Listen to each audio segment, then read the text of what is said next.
Good evening. I'd like to call the meeting to order, and this is the November 21st, 2017 regular board meeting.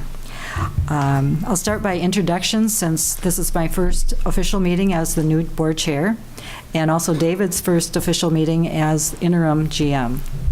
So myself, Anna Marie Pavlik-Rosen, new chair, board chair. Walt Baldwin, our vice chair. Don Hale, our secretary treasurer. Ralph Ludwig, our former chair, who met the term limits for being the chair. And of course, our attorney for the board, James Liebman. And David Denton, our new interim chair, GM. Sorry. We'll start with approving the meeting minutes from October 17th. I know there have been some revisions by different board members. Has everybody had a chance to look at those? Okay. Do I have a motion to approve the meeting minutes from October 17th? I would like to make one other comment. Just with all the interest in rates lately, John Painter from KyMEA noted in his presentation that they would have rates to us in first quarter of 2018. If we could just add that small addition in there. Okay. So is there a motion to approve the minutes of October 17th? Okay, and we have a second from Walt. All in favor? Aye. Any opposed? Okay, so that passed. We'll also now discuss the meeting minutes from our work session meeting, which was November 14th, last Tuesday. Did everyone have a chance to look at those meeting minutes? Okay. Is there a motion to approve the meeting minutes? I'll make the motion. Okay. Second. Okay. So Don has made the motion and Walt approved. Voting, is everyone in favor of the minutes?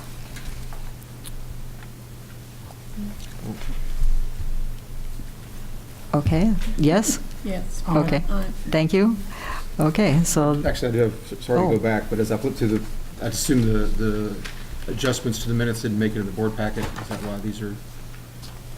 No, I think we had, I know Mrs. Rosen, Mr. Baldwin, you had some changes to us. What I'd like to throw out there is that the board packet that we submit to the board of directors, that will be the same thing that staff is working off of, that the public has access to look at. And as we have meeting minutes change or anything else changes, it's of course hard to keep all that updated for everyone. So if staff would be able to prepare the minutes, put them out to the board for review, and then any changes could be brought to the board, just a suggestion, brought to the board for approval at the next meeting. So we're all functioning off the same draft of comments. It's just a thought I just found in the last month. A couple of revisions are hard to keep track of who has got what revision and what revisions are being included or not included in the minutes. so would that mean that we'd actually be approving minutes, say, from October in December, if there were changes? We would present, we go through and we have attached all these microphones, all the audio. We go through and they take a lot of time to write out what the motion is, what were the actions taken on the motion, and then we present that to the board for approval in the board packet. And then, it's difficult, as you can imagine, as you have different changes coming in throughout the month, to make those and get them out to everyone and make sure we're all functioning off the same draft. Just was throwing it out there that we could provide what our initial understanding of the minutes were, and then that the board could, at the next meeting, adopt any changes to the minutes. We had In other some. words, he just wanted the changes to be shared with the board members and discussed, instead of just given to the staff. Be approved next meeting. Right. By statute. I'd be uncomfortable approving minutes that we didn't have consensus on. It seems weird to let it set for 2 months. No. They need to be approved by statute, I believe, Yes. at the next regular board meeting, or at the next board meeting. So that, just like we've have done for years, that the board packet goes out with the minutes in it from like this meeting. Mm-hmm. We'll have them all ready to go with the board packet from that's prepared for the December meeting. and that any changes that occur from the time you receive that packet on the Wednesday, hopefully we shoot for the Wednesday before the next regularly scheduled board meeting, any changes between that Wednesday and the next Tuesday would be able to be discussed, presented, and accepted or not accepted. Just throwing that out as a suggestion. So you're saying we would approve the minutes plus the changes? Correct. We had like there were changes suggested Right. today, which is difficult. You're never going to make them into the packet You're right. Yep, whenever it that was kind of happens. compressed. Well, one thing that ties into that is that we talked about possibly having the board minutes by the Friday following the week after the board meeting. So if the board meeting is today, it would be not this Friday, but the following Friday. And so we'd have those out to the board members, and they could make their comments on those before the board packet's put together. Okay. And then the board packet by that Wednesday. So possibly if the meeting minutes came out the Friday, the week after the board meeting, so 10 days later, or, well, 8 days later, then that deadline for agenda its that Friday before the week before the Tuesday meeting, could that be the deadline for any changes to the minutes? Is that something that's workable? I think so. Okay. So I don't know if everyone followed that. So that the agenda date for agenda input, which is the Friday, the week before the board meeting, so it's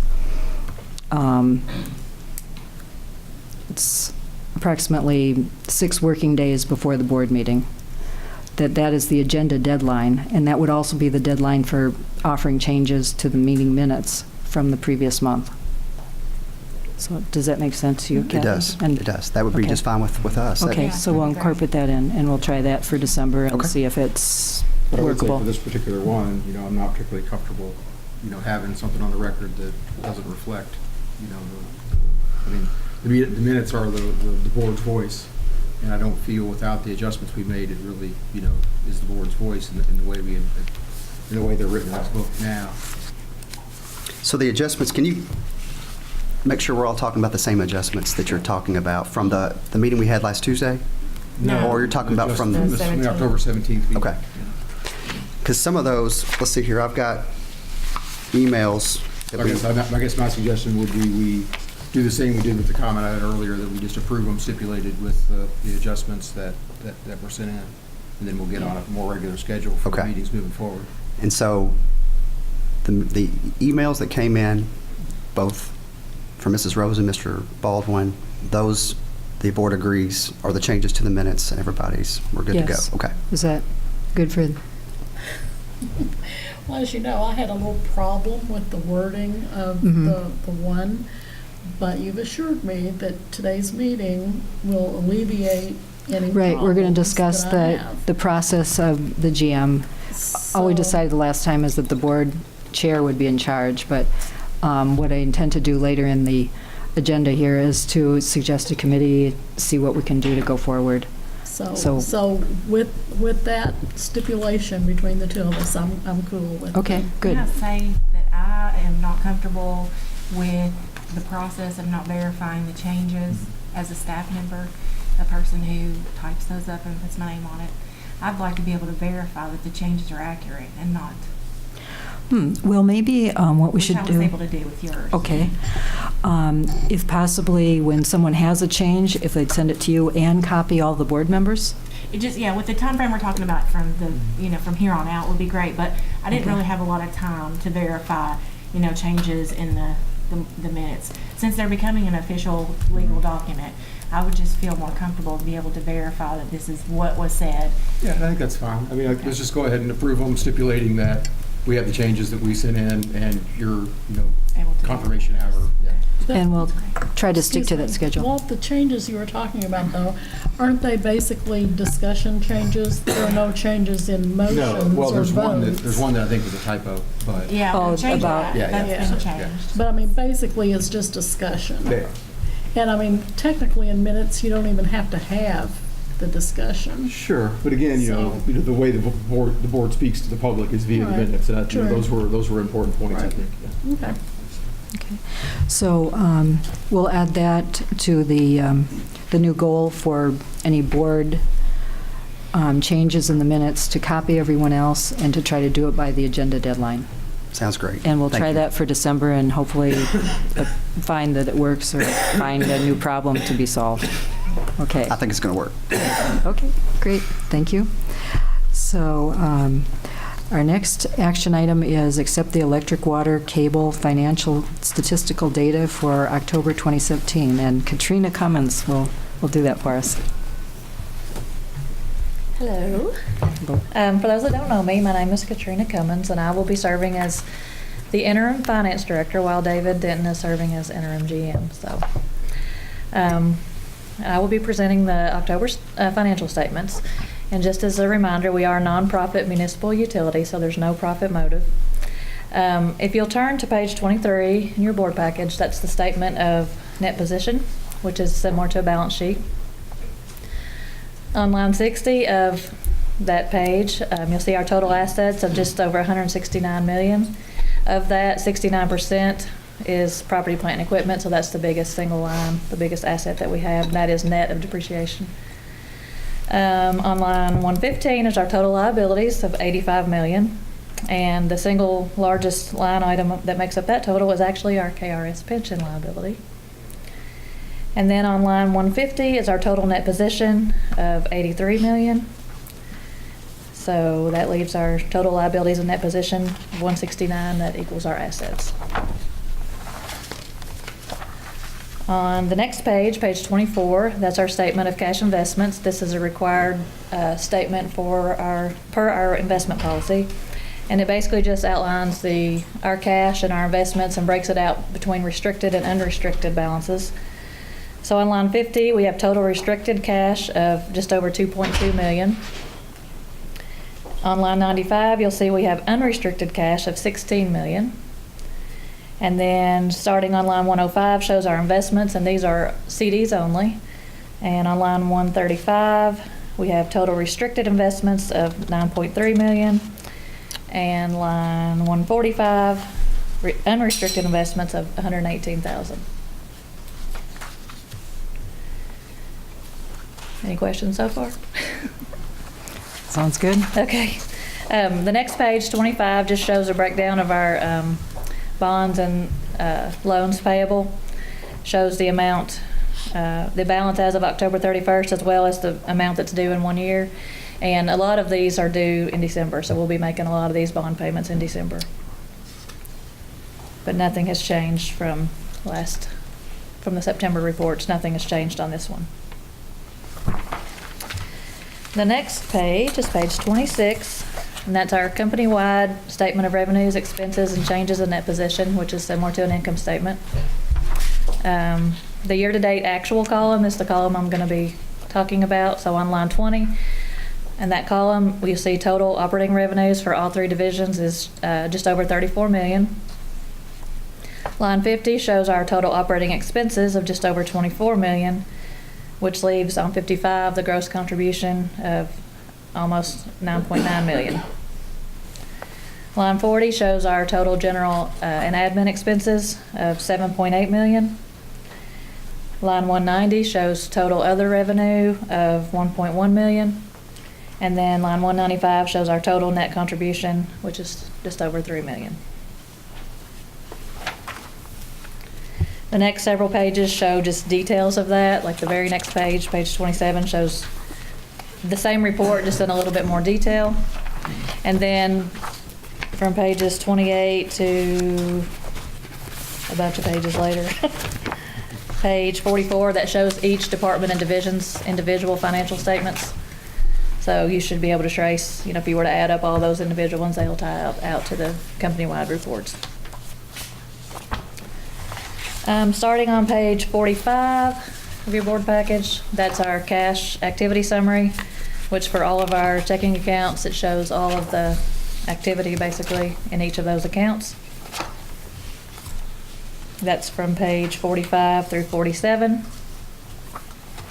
And then starting on page 48, that's our total disbursements. So these are transactions that were ACH or electronic payments. They were not checks.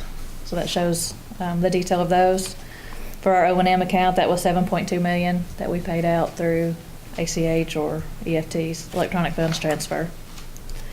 And then starting on page 49 through the end of the finance section, which is page 90, shows the detail of the actual checks that were written for both the O&M account and the Imprest account. Any questions? That's good. That's good, thank you. Okay, our next item of business is the, oh, I'm sorry, thank you. Do we have a motion to accept the financials? So moved. Second. Okay, so, good, thank you, Christina. All in favor? Aye. Aye. Thank you. I'll catch on eventually. Our next item, number 3, is an informational item. It's the KEMI announces the Destiny Award by Kim. Hello, I'm Kim Phillips. I'm the safety director. Our workers' compensation carrier is Kentucky Employers Mutual Insurance, the original KEMI, as far as we're concerned. But last month, KyMEA announced that FPB was a 2017 Destiny Award recipient, and we were given this award for our commitment and success in maintaining a safe workplace.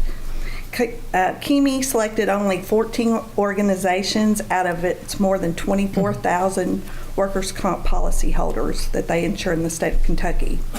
The plant board has won this award 6 out of the past 7 years. So it's easy to say, well, everyone wants to go home safely and not get hurt at work. But to achieve this level of excellence, I think it shows the professionalism, the diligence, and the experience of the employees at the plant board. Each and every FPB employee has had a hand in that. And as a side note, I like to point out that over the past 12 to 15 years, our workers' comp rates have been reduced by over $100,000 a year from what they were, say, 15 years ago. So that's quite a savings, and that's because of the employees and their, like I said, commitment to safety, and also all the levels of staff and the board's commitment to putting some dollars into that investment. And we have reaped the benefits of that. So with that all being said, I just want to again thank the board and the employees for their work and their sponsorship of the safety program, and we look forward to receiving the award on December 5th. KEMI will be here to present the award to the employees. So. Thank you. Have any other of the competition or the other people who have not received this award so frequently, have they come to visit or called you and asked you how you do it or anything? We actually have been interviewed by KEMI. We've been presented they've interviewed us. They've talked about our weekly safety meetings that we have on the operation side. They use our format for our program as a guide for companies that are behind or trying to start up a program. So more than once I've had representatives from KEMI ask me to talk about our program so that they can talk to other companies about how it works for us. Okay, good. Do any other board members have a comment or question? Oh, As great always, one. I'm just always amazed at how few incidents, accidents, and so on, how few we have. Just We have employees are when you obviously consider well trained. the hazards that we Conscious. deal with, the area that we cover, just the miles that we drive, it really is. Yeah, weather, pretty chemicals, power equipment, all the stuff going all the time. Exactly. So Amazing. we have some good employees. Okay, thank you, Kim. Thank you. Our next item, do we need to accept it? No, it's informational. Good. Our next item of business is public comment. Do we have any persons who would like to make a public comment today? Okay, good. Go ahead. Yes, and please state your name, and I believe you're a plant board customer, please let us I know. think I got that down, maybe. Okay, thank you. Good evening. My name is Kathy Warren, and I am a customer of Frankfort Plant Board. I want to tell you about something that happened when I upgraded to preferred cable. I came up here and drove Michelle crazy for 2 or 3 months, I think, because I was so nervous about this remote and how to operate it. So she walked me through it numerous times, like, up, backwards, tell me how to get out of it. So, of course, on Friday night, the 20th, I did a bad mistake and I messed up one of my TVs. I was just like enraged. I couldn't believe I'd done this. Then the next morning on Saturday, October 28th, I messed up our TV in the kitchen. Well, I'm in a panic mode because I thought my husband would be the one to mess it up. But no, it was me. So I very hurriedly contacted the Facebook page on the Frankfort Plant Board, and I immediately sent my message and said, I've screwed up, I've messed up, I was in a panic, ball games are coming on, yada, yada, yada. And my goodness, immediately somebody was like, how can I help you? I was like, oh, wow, this is just too cool. So anyways, I said, I would love to explain it, but I knew I couldn't explain what was going on because I didn't know what I'd done. So, what's your telephone number? I said, well, can you call me? What's your telephone number? And they did, just almost immediately. And it was, first was the cable guy. And he said, I can come this afternoon. I got to get you up for the ball games. I'm like, oh, yes, thank you. I'm a big sports. Well, then by the time I went to sit down, I got another little call from my friend Kathy, and she walked me through the total getting everything back up and going. And all I could say to her is, please don't tell Michelle, because I want to tell her first that I messed up. But so on a gentler note, I just want to tell you, you guys, you've got a tremendous staff here. They're talented, they're smart, they know what they're doing, they're kind. They're so patient with customers like me who absolutely know nothing about any kind of computer, electronic, or anything, etc. So, and I do want to thank you all again for doing that for me.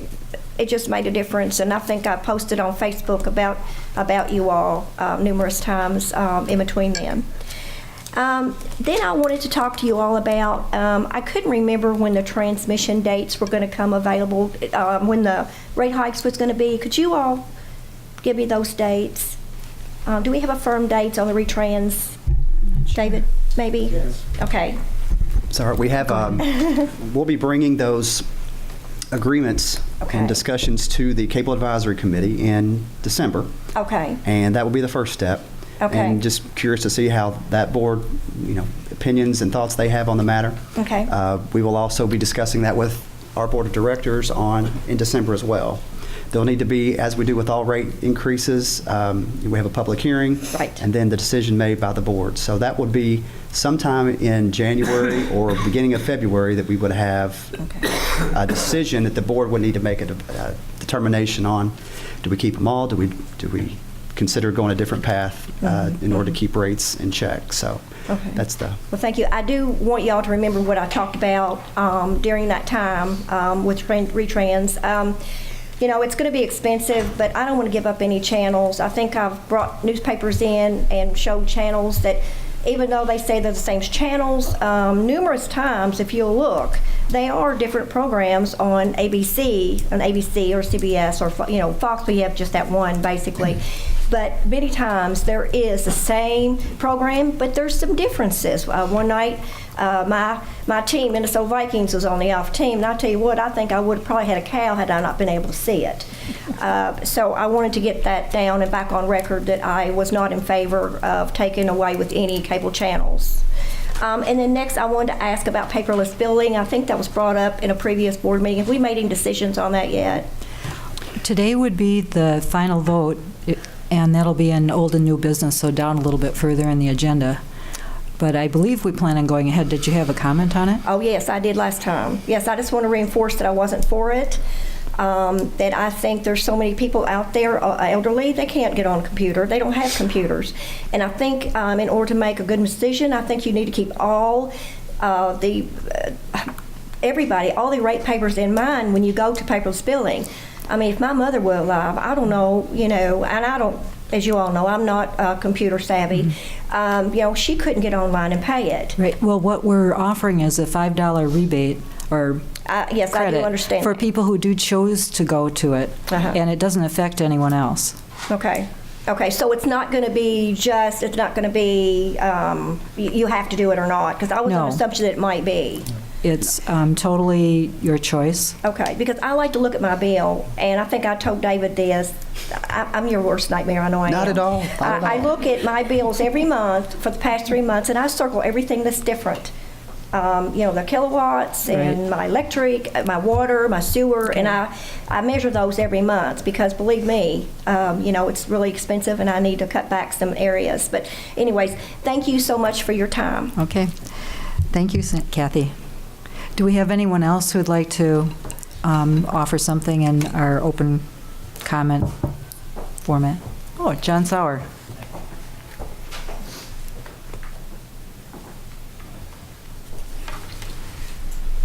My name is John Sauer.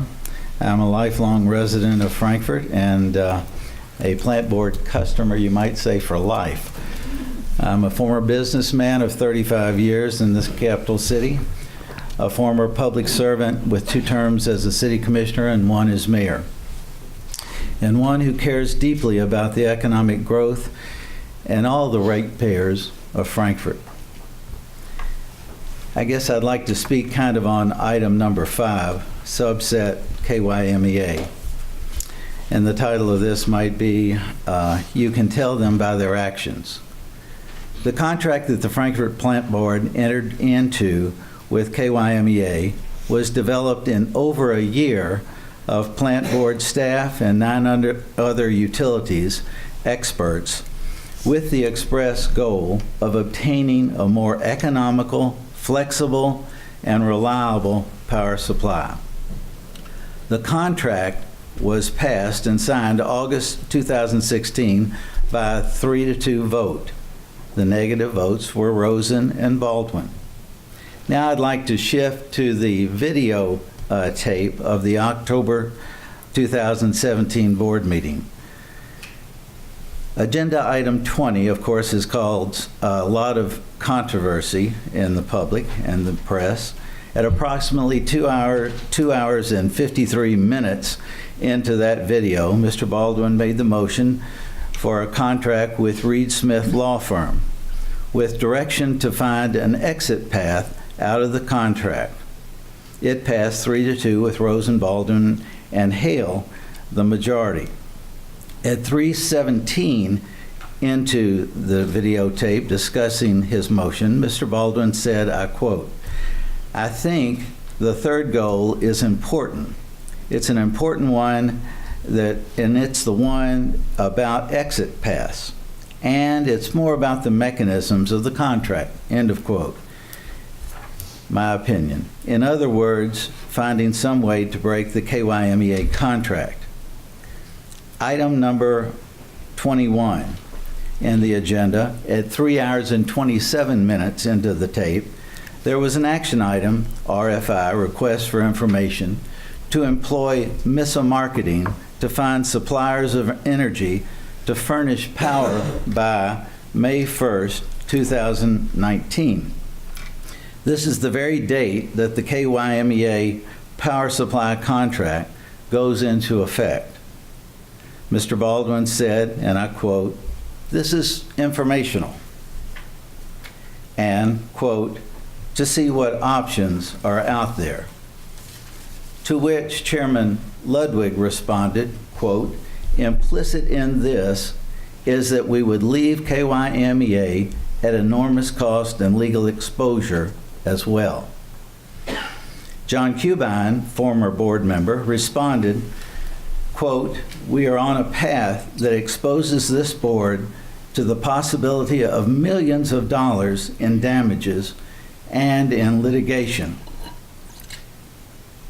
Concluding the quote, "This is dangerous, very dangerous," referring to the last 2 motions. Luckily, for ratepayers' sake, in my opinion, the motion to hire Ms. O did fail. Baldwin and Rosen again voted in the negative, or voted for it, and Chairman Ludwig, Hubine, and Hale voted against it. What does this mean? It means that you're using ratepayer dollars, this is incredible, ratepayer dollars to try to break a contract that benefits the ratepayers enormously. Why do I say that? To be more specific, the board's own very green environmental consultant, E3, out of San Francisco, California, said that Frankfort Plant Board customers would save approximately $8.5 million in the first year alone. Other FPB consultants say the savings maybe are only $6 to $10 million each year for the next 3 years of the contracts. Members of the board, in my opinion, the KYMEA contract saves ratepayers money. By supporting the last two motions mentioned, you are threatening the solvency, in my opinion, of KYMEA. Regardless of their statements and resolutions they might put forth, since the Frankfort City Commission meeting, I would call it damage control, like agenda item tonight, number 11, which talks about trying to put forth, let me quote it specifically, just a second. A resolution to support the efforts of the Frankfort Plant Board to continue to offer inexpensive, consistent quality power. We would all be for that and pray for it. The two motions, in my opinion, cause enormous expense to ratepayers, and I would ask you to reconsider those motions. Thank you for allowing me to talk. Thank you, John. Do we have anyone else who would like to make a statement?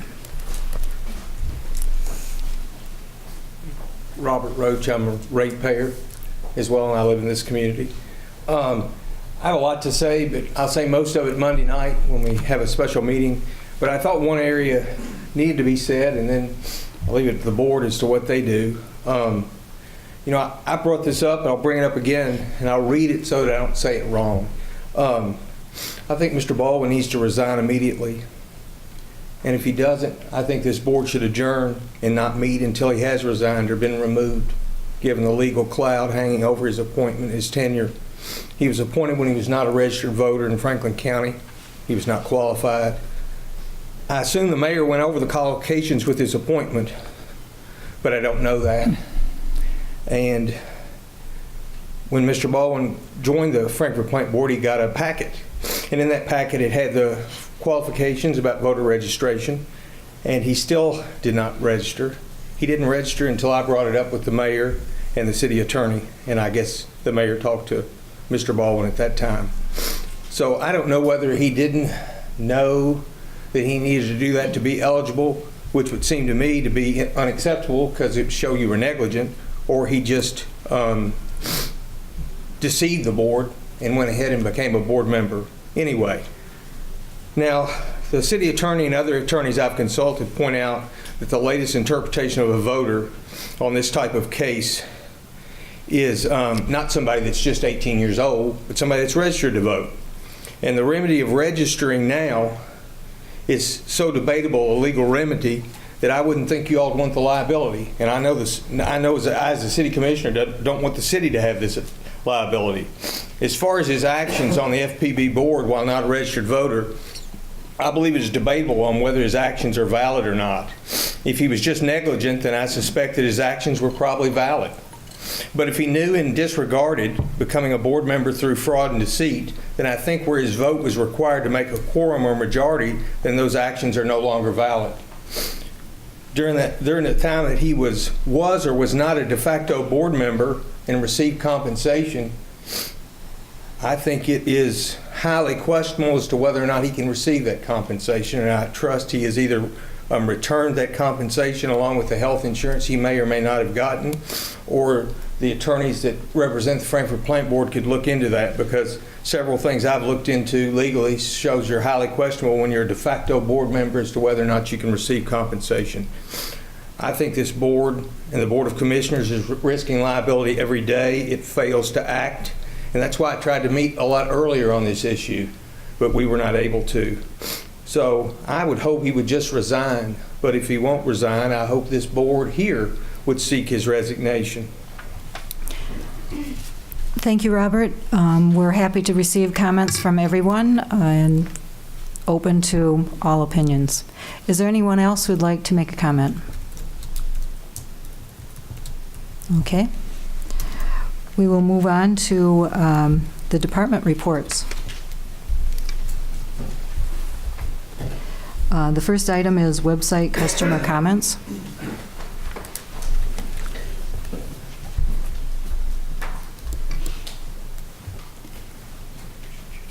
Good evening. I'm David Columbia with the Cable Telecom Department. We only had one website comment this month, and it was regarding paperless billing. It's found on page 93 of your board packet. That customer was contacted directly by customer service, and customer was taken care of. Were they in favor of it, or? They were, their comment said they would like to opt in for it, yes. Oh, great. Yes. As for the cable report, you can find this information starting on page 94 of your board packet.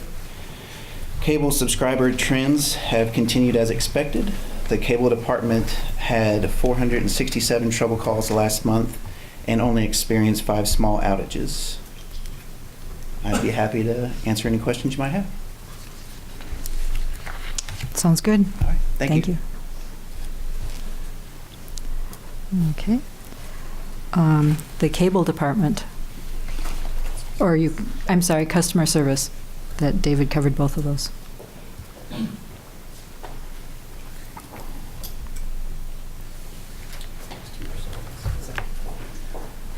Cassie's coming. Yep.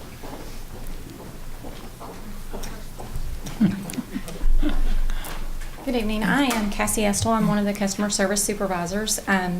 We changed up our board report data just a little bit recently at the loss of our department head. So what we'd like to report is that we had 184 new accounts added this month. Customer service either answered calls or assisted customers to 7,092 customers in the month of October. So that's between call-ins to service and billing and walk-ins to the office. The total was, again, 7,092 customers. And the drive-through, we're tracking that now because it's new and it seems to be very favorable with our customers. And drive-through had over 1,206 customers in the month of October. Wow. Be happy to answer any questions that you all had. Is that a new record? I know we've only had it for a few months. We did not start tracking it until around August or September, and it has continued to grow each month. We included it in the board packet in September, and I believe that number was around 1,100, so it did go up to 1,200 last month. And Okay. we're tracking it for November as well. I suppose that could continue with cooler weather. Yes, ma'am, possibly. Okay. Any other questions? Thank you. Sounds good. Okay. The electric department.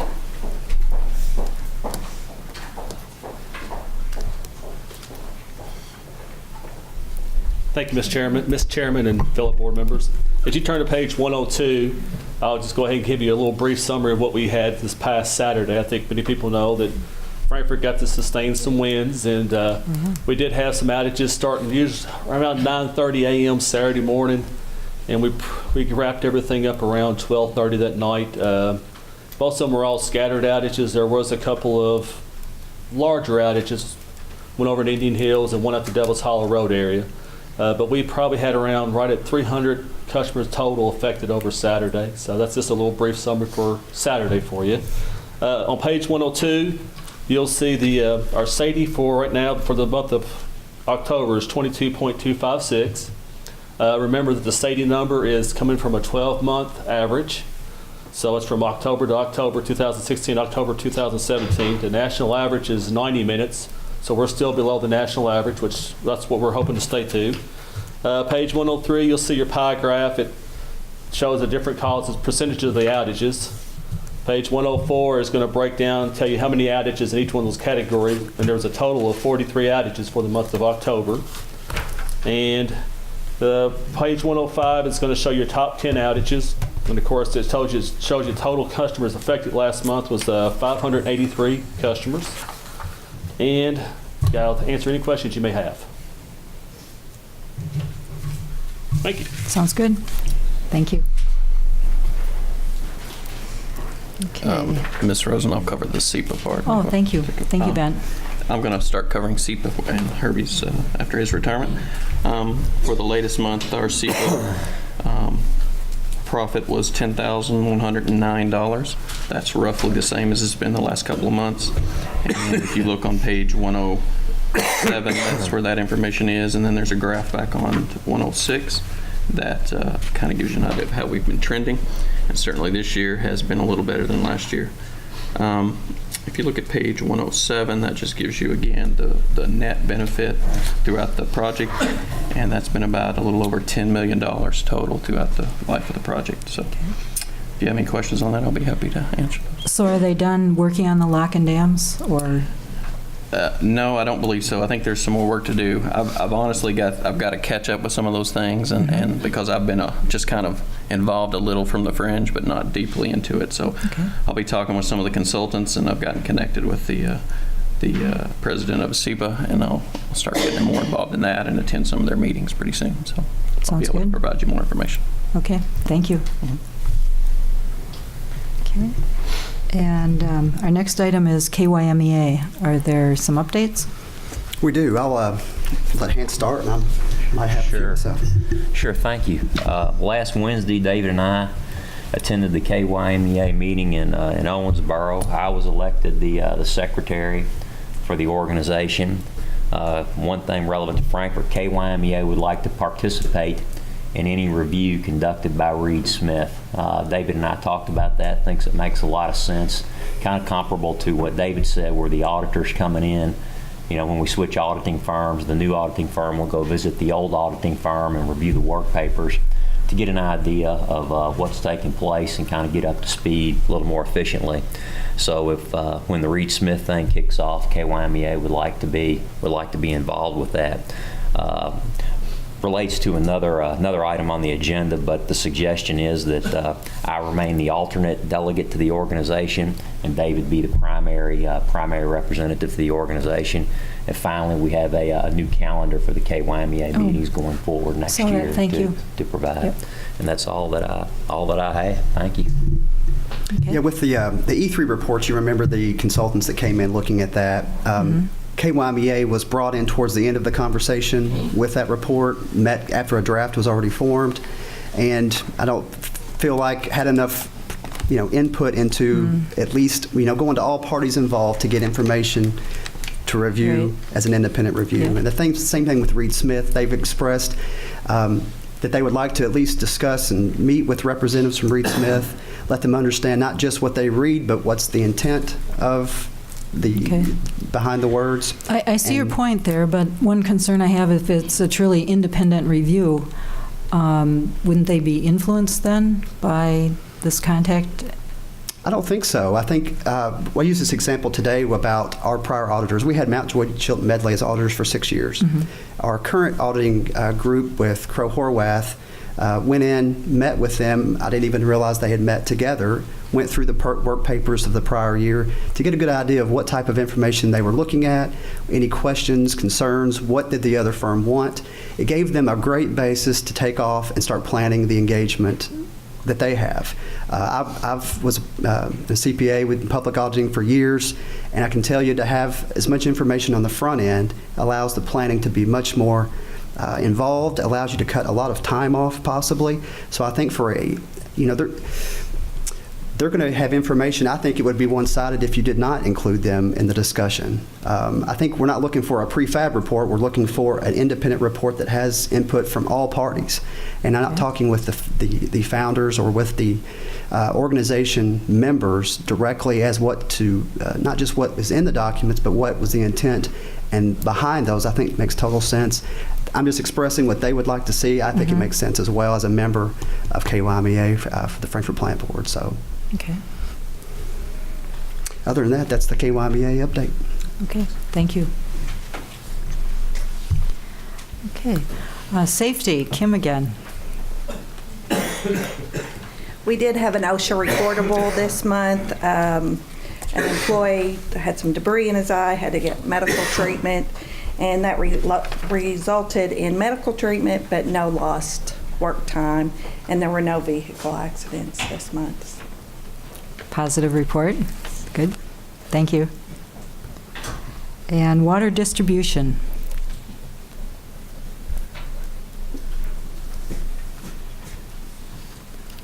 Good evening, Ms. Rosen, members of the board. Good evening. Water Distribution Department had 0 main breaks, and one outage was a scheduled outage. And also, we started on the construction of the last water fountain at Juniper Hills Park. So Okay. they should finish maybe a week or so. We'll be done up there. So, Okay. any questions for water distribution? Yes, I know we had talked informally last month about a special cover for the water fountains when they're not in use in the winter. I think the one downtown is shut down, but I didn't see the cover. Is it on order? Nope, I've already had it made. I gave it to Mr. Parrish yesterday. I had a local upholstery guy make it with a boat cover, and I had special slots put in it so they could actually chain it around there so nobody could take the cover. So hopefully it'll last for several years. Okay, so it's in we process. We got covers for all 3 of them. So Okay, good. Thank you. thank you. Okay. And water treatment plant, Julie. Good evening, board members. In the month of October, the water plant treated 261 million gallons of water. We're still averaging well over 8 million gallons of water a day being produced. The flow in the river was average. It was about 3,700 cubic feet per second, which is still well over 2.4 billion gallons of water a day going past our water treatment plant. October was a little unusual. October is historically the driest month of the year, We had 6.2 inches of rain recorded at the water treatment plant.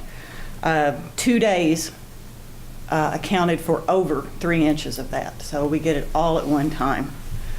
I do want to publicly congratulate Mr. Brandon Williams, one of my staff, who successfully passed his Class 4A water treatment plant exam last week. So, very proud of that young man. If you have any questions, I'll be happy to answer. Is that a long exam, like hours and hours, or? You go to school for 3 days, and then you have roughly half a day to take the exam. Let's see. Well, that's good. Yes, very proud of him. Thank you. Thank you. Okay, that concludes the departmental reports. And our next item is a consider award bid invitation 1648 for 2 15-kilovolt outdoor circuit breakers to Siemens Industry in the amount of $28,586. And Travis McCullough will cover that with us. Or Actually, maybe Travis not. isn't here tonight. Okay. I'll cover that. That was a Okay, so typo. Sorry about that. Yeah, staff prepared an invitation for 2 new 15 kV circuit breakers for Twilight Trail Substation. The invitation was publicly advertised and sent to 8 vendors. We had 2 responses. After reviewing the bids, the staff recommends awarding to Siemens Industry in the amount of $28,596. They submitted the lowest bid and met the specifications. The equipment purchase is to replace 2 older breakers that have reached the end of their service life in Twilight Trail. They're 2 of our series mains breakers. And this was included in the capital budget, line 210, and the amount included for the project was $62,700, and that of course includes the labor and all the stuff to put them in. But I do want to draw your attention to on page 1, I think it's 116, on the tab sheet. There was a typo on the tab sheet that said quantity of 3, and the tab sheet is just put together to visually show you the comparisons quick and easy. That's not a legal document or anything like that. The actual bid was for a quantity of 2, so everything's fine, but I just wanted to clear that little typo up on that page. So, I see that. Okay, thank you, Ben. That's it. Good. Okay. Do we need to have a motion on that? Okay. Do we have a motion to go ahead and purchase the outdoor circuit breakers? I move we award the bid invitation 1648 for two 15-kilowatt outdoor circuit breakers to Siemens Industry in the amount of $28,596. A second. Okay.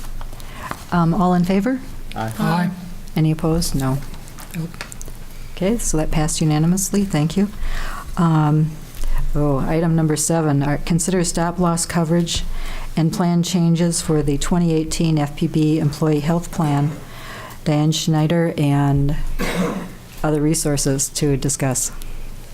Thank you. I want to welcome Robin Curry and Blair Pickerel with Cheryl Morgan, who are joining us this evening.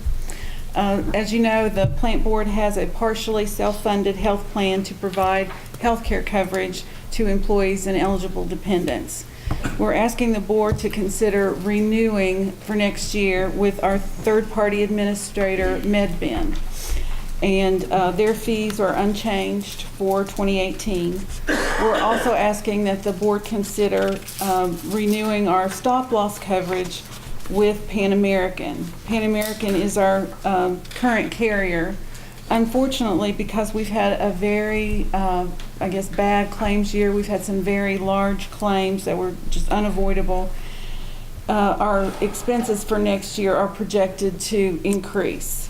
And if I can refer you to the table on page 5, you can see there's a column for 2017, our health plan year, and all the different components, the aggregate, the annual specific premium, our annual aggregate premium, and our stop-loss carrier would be, this would be paid to them for the stop-loss coverage. And you can see that it is expected to go up for next year. The other expenses that are listed are the organ transplant coverage, admin fees, dental and vision claims, but the most expensive item is our expected medical claims. And you can see that it is expected to increase for 2018. Again, that's based on the large claims that I mentioned earlier. So our total estimated health care expenses are projected to increase for next year by roughly 13% total. In addition to the what I have mentioned so far, there is also some additional liability with the proposal that we're asking you to consider from Pan American. There are 3 individuals that they would like to increase the specific deductible for. Normally, all employees, there's an $85,000 deductible where the plant board would pay claims up to the $85,000 before the stop-loss coverage would take over. There are 3 individuals that they have what they call lasered out of the $85,000 deductible, and so there would be an additional liability of about $445,000. But those are claims which may or may not incur. Are there any questions so far? There's a lot of information I know I've provided in the detail pages, starting on page 117 to 135. And if you have any questions about any of that information, I'd be happy to answer or ask Blair or Robin to cover with you. There are no questions so far. I also wanted to go over some proposed plan changes that we're asking the board to approve. The first one is that we would offer genetic testing specifically to reduce adverse drug events. And this would be an option for employees who are taking certain medications, and those medications have a label that the FDA requires that recommends that you have a genetic test before you take the medication, or the cost of the medication is over $2,000. This would create some potential savings for the plan, and it's just kind of recommended to help control costs. The second change is that we cover, right now, gender reassignment surgery is excluded from our plan, but it is required for non-discrimination compliance, so we've been advised to remove that exclusion.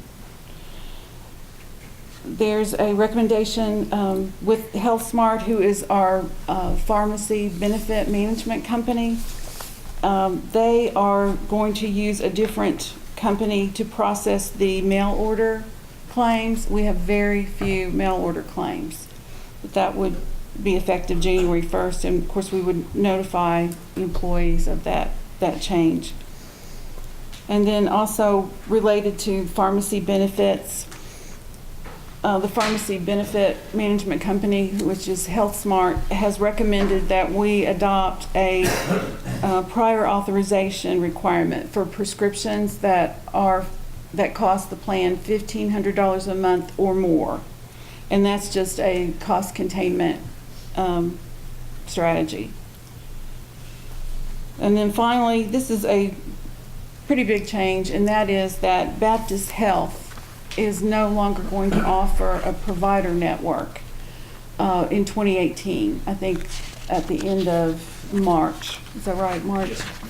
But what we would like to do is go ahead and recommend that we switch to the Cigna network to replace Baptist Health January 1st. And that way we can coordinate all of our changes at the beginning of the plan year and, issue new cards and not have to issue new cards 3 months later.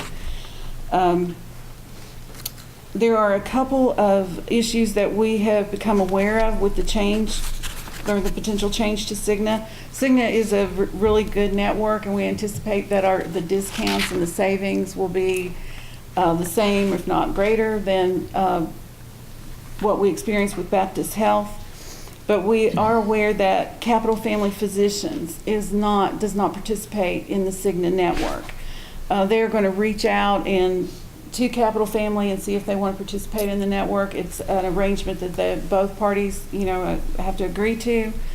But in the meantime, Cheryl Morgan has contacted Capital Family, and they are agreeable to have a direct contract with the Frankfort Plant Board if they receive the same payment schedule as what they have had with Baptist Health. So we would think that would mitigate that provider not being included in the network. And then finally, with the change in network, you're never going to have the exact same providers in one network as the new network. So we could have a situation where an employee is currently going through medical treatment and their provider would be out of network after the first of the year. So we would ask that the board allow the general manager to approve that MedBen would process claims as if they're in network, and that would be so that the employee or the family member wouldn't have to pay more out of pocket in deductibles and co-insurance because of the transition. Especially, during that time that the employee or family member is in the middle of treatment. This would be on a case-by-case basis, depending on the length of the treatment. An example would be for maternity care. Okay. Would we have a time frame for how long that option would continue, like maybe the first 6 months, or? I think the idea, and maternity care is a good one. Just think of one of our employees that has 6 months into their pregnancy and then, would like to continue care with that same physician through the term of the pregnancy. So in that case, you're looking about 3 more months. Case-by-case basis, I would definitely consult with Diane. I mean, we are very tight with HIPAA requirements and privacy, and make sure that, this isn't just someone who would like to maintain their same provider because it's convenient or inconvenient to switch, but it's truly someone that's currently undergoing care for a significant health event, and this would allow them, I think, to to be able to maintain that relationship with their physician throughout the term of that care. So it's hard to tell. We have, as you can tell by we talked about different lasers that have been purchased for at least a few of our employees that are going through health events. So you can imagine there's 3 to 4 individuals that have an ongoing medical issue that I think it's be a good thing for them to be able to continue the path they're on. So it's hard to tell. We don't know how long those things continue, but it's just kind of part of these plan changes. This is one of the last things we didn't anticipate until right at the end of October on the network change. Yeah, it's disappointing. But my only concern was, could it continue for like 5 years, or we'd try to hopefully contain it somehow. Yes, that would be, and I think the case-by-case basis, if they get to it would be at the discretion, and it's hard to call, but I think dealing with the cards we were dealt, trying to do our best to give the care to people that are currently going through a rough situation as it is. Yes. So it's hard to call, but it's just, trying to be employee-friendly. And if you wanted to say up to 2 years, and then if something was going to go beyond that time period, that we would come back to the board and advise the board, what to. That sounds good to me. Other board members, comments? I guess my general thought would just be to have some update on what the costs are, and let's just keep track of that, see where that is, and then more than a time frame, just have some sense of what the costs are. That makes sense, and we completely have the ability to do that. Yeah. And I did have one other question on prior authorization. To have that, how does that make the expense controlled? Well, what happens with that, if I understand the process, is that there may be therapeutic alternatives for that medication that are less expensive, or over-the-counter medications, and the individual would go to get their prescription filled for the first time, and they would get the prescription. But behind the scenes, the pharmacy benefit management company would contact the healthcare provider that prescribed the medication and give them a questionnaire to fill out. And if it is clinically, necessary that is the medicine that person needs, then they would approve it to, the person to continue receiving that medication. But they would raise other options if there were viable options that are less expensive. Yeah, how would they handle it if it was, if there's another available option on a prior authorization of a medication? They'll make the recommendation to the provider of the other options and ask them if that's a feasible option for them to go to. One of the other things happening right now is there's a lot of meds coming through pharmaceutical companies. An example is not a compound med, but a combination med, where they're now taking a medication called Duexis. It's $2,200 a month roughly, and it's Pepsid AC and ibuprofen. And they combine those two and they sell them for $2,200 a month. So that would be a medication require prior authorization. So is there a reason that you can't take 2 pills instead of that one? And so rather than have an expensive plan, go back and look at it. They still fill the medication for the member. I see. Okay. That first time. Well, it sounds like intelligent questioning. Okay, thank you. Does that conclude, or go ahead? Yes, I was just going to ask if there are any questions regarding any of these proposed changes. Board members? Or just one clarification, because I don't think it's in the materials. Everything that's in materials is clear enough what they're asking, and I have no problem with it. Yes. But would you state again what authority you want the board to give to David here on this item you just mentioned? To allow some discretion. Would you state again, and then we can just adopt that? Okay. It would be to allow the general manager to approve processing claims as in-network in the situation where the employee or family member was undergoing treatment that was in-network with Baptist Health but would be considered out-of-network with Cigna. This would enable the employee to continue their treatment without incurring additional deductibles or coinsurance. However, there could still be additional costs to the plan member if the provider bills in excess of usual and customary fees. You would have to have that element in there, I'm told, or you're just giving the provider, it's like having a blank check to the provider if you don't say it has to be based on usual and customary. Okay, so Kathy, you got that, so that, because I couldn't begin to repeat that as a I motion. can get it. I don't think I could either. Okay. And I guess it will be added, so we'll get regular updates on that. Yes, yes. The rest of it's just materials that can be adopted. Okay. So is that an item we should be voting on? Okay. If you get a motion, yes. Okay. So we have a motion. I'll make the motion that we consider stop loss coverage and plan changes for the 2018 FPB employee health plan. I second that. Okay. All in favor? Aye. Well, that's, any discussion? Oh, I'm sorry. Any discussion? It's explained in the materials of precisely what, and so you adopted that with a motion. So I have no problem. Okay. Thank you. Okay. So now we'll vote officially. All in favor? Aye. Okay. No opposed? So now we're at action item number 8. Consider employee contributions for the 2018 FPB Employee Health Plan. Diane again. We have some proposed new employee contributions for the healthcare plans, and these are on page 6 for each plan and each level of coverage. It lays out the current monthly employee contribution and the proposed monthly employee contribution. Another way, or another way that you might want to look at this is if you look in the detail pages on page 136 and on 137. The 136 in the on page 136 in the yellow highlighted columns, it shows the total cost for the plan, the employer contribution, and the employee contribution per month. So you can see what the plan cost is in that way. And then on page 137, there's a chart on the right-hand side that shows what employees contribute now per pay period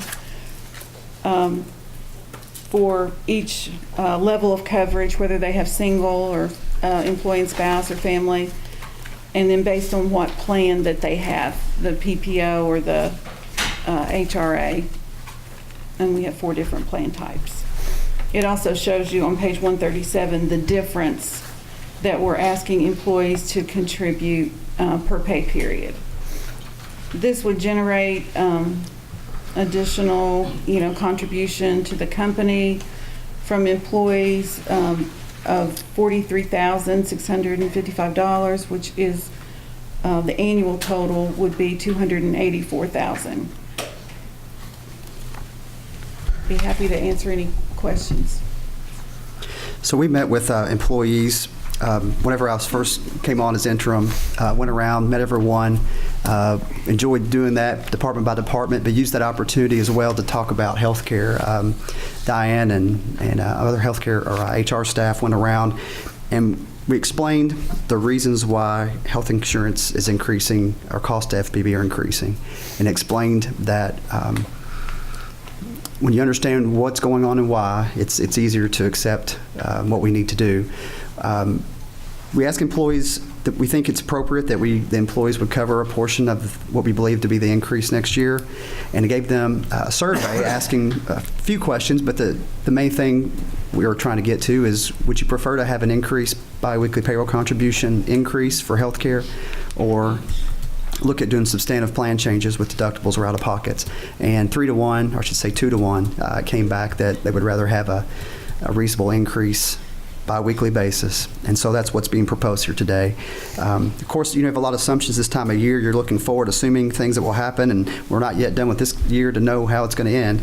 But we think if everything were to hold, you're looking at another $44,000 from employees to help offset the cost. So just a little background, as we covered last Tuesday as well. So. That's good. Sounds very thorough and good to have the actual employee input.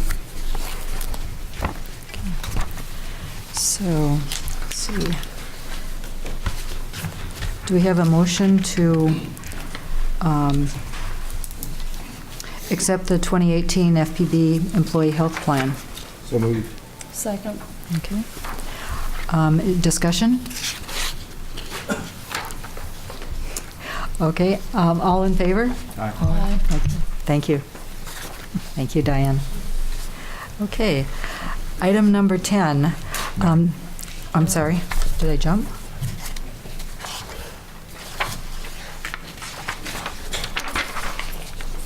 Oh, that's an error on my copy.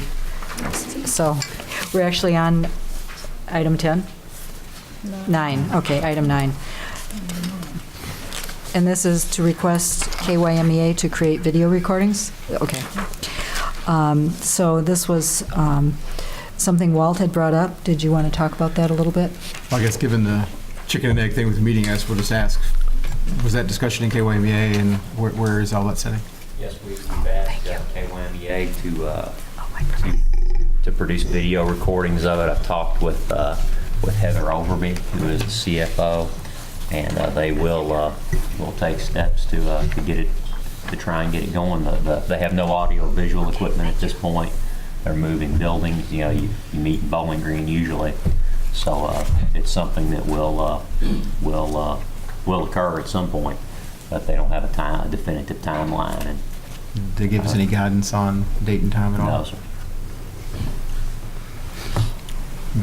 So when you talk about the meeting location is moving based on getting a new CEO, or?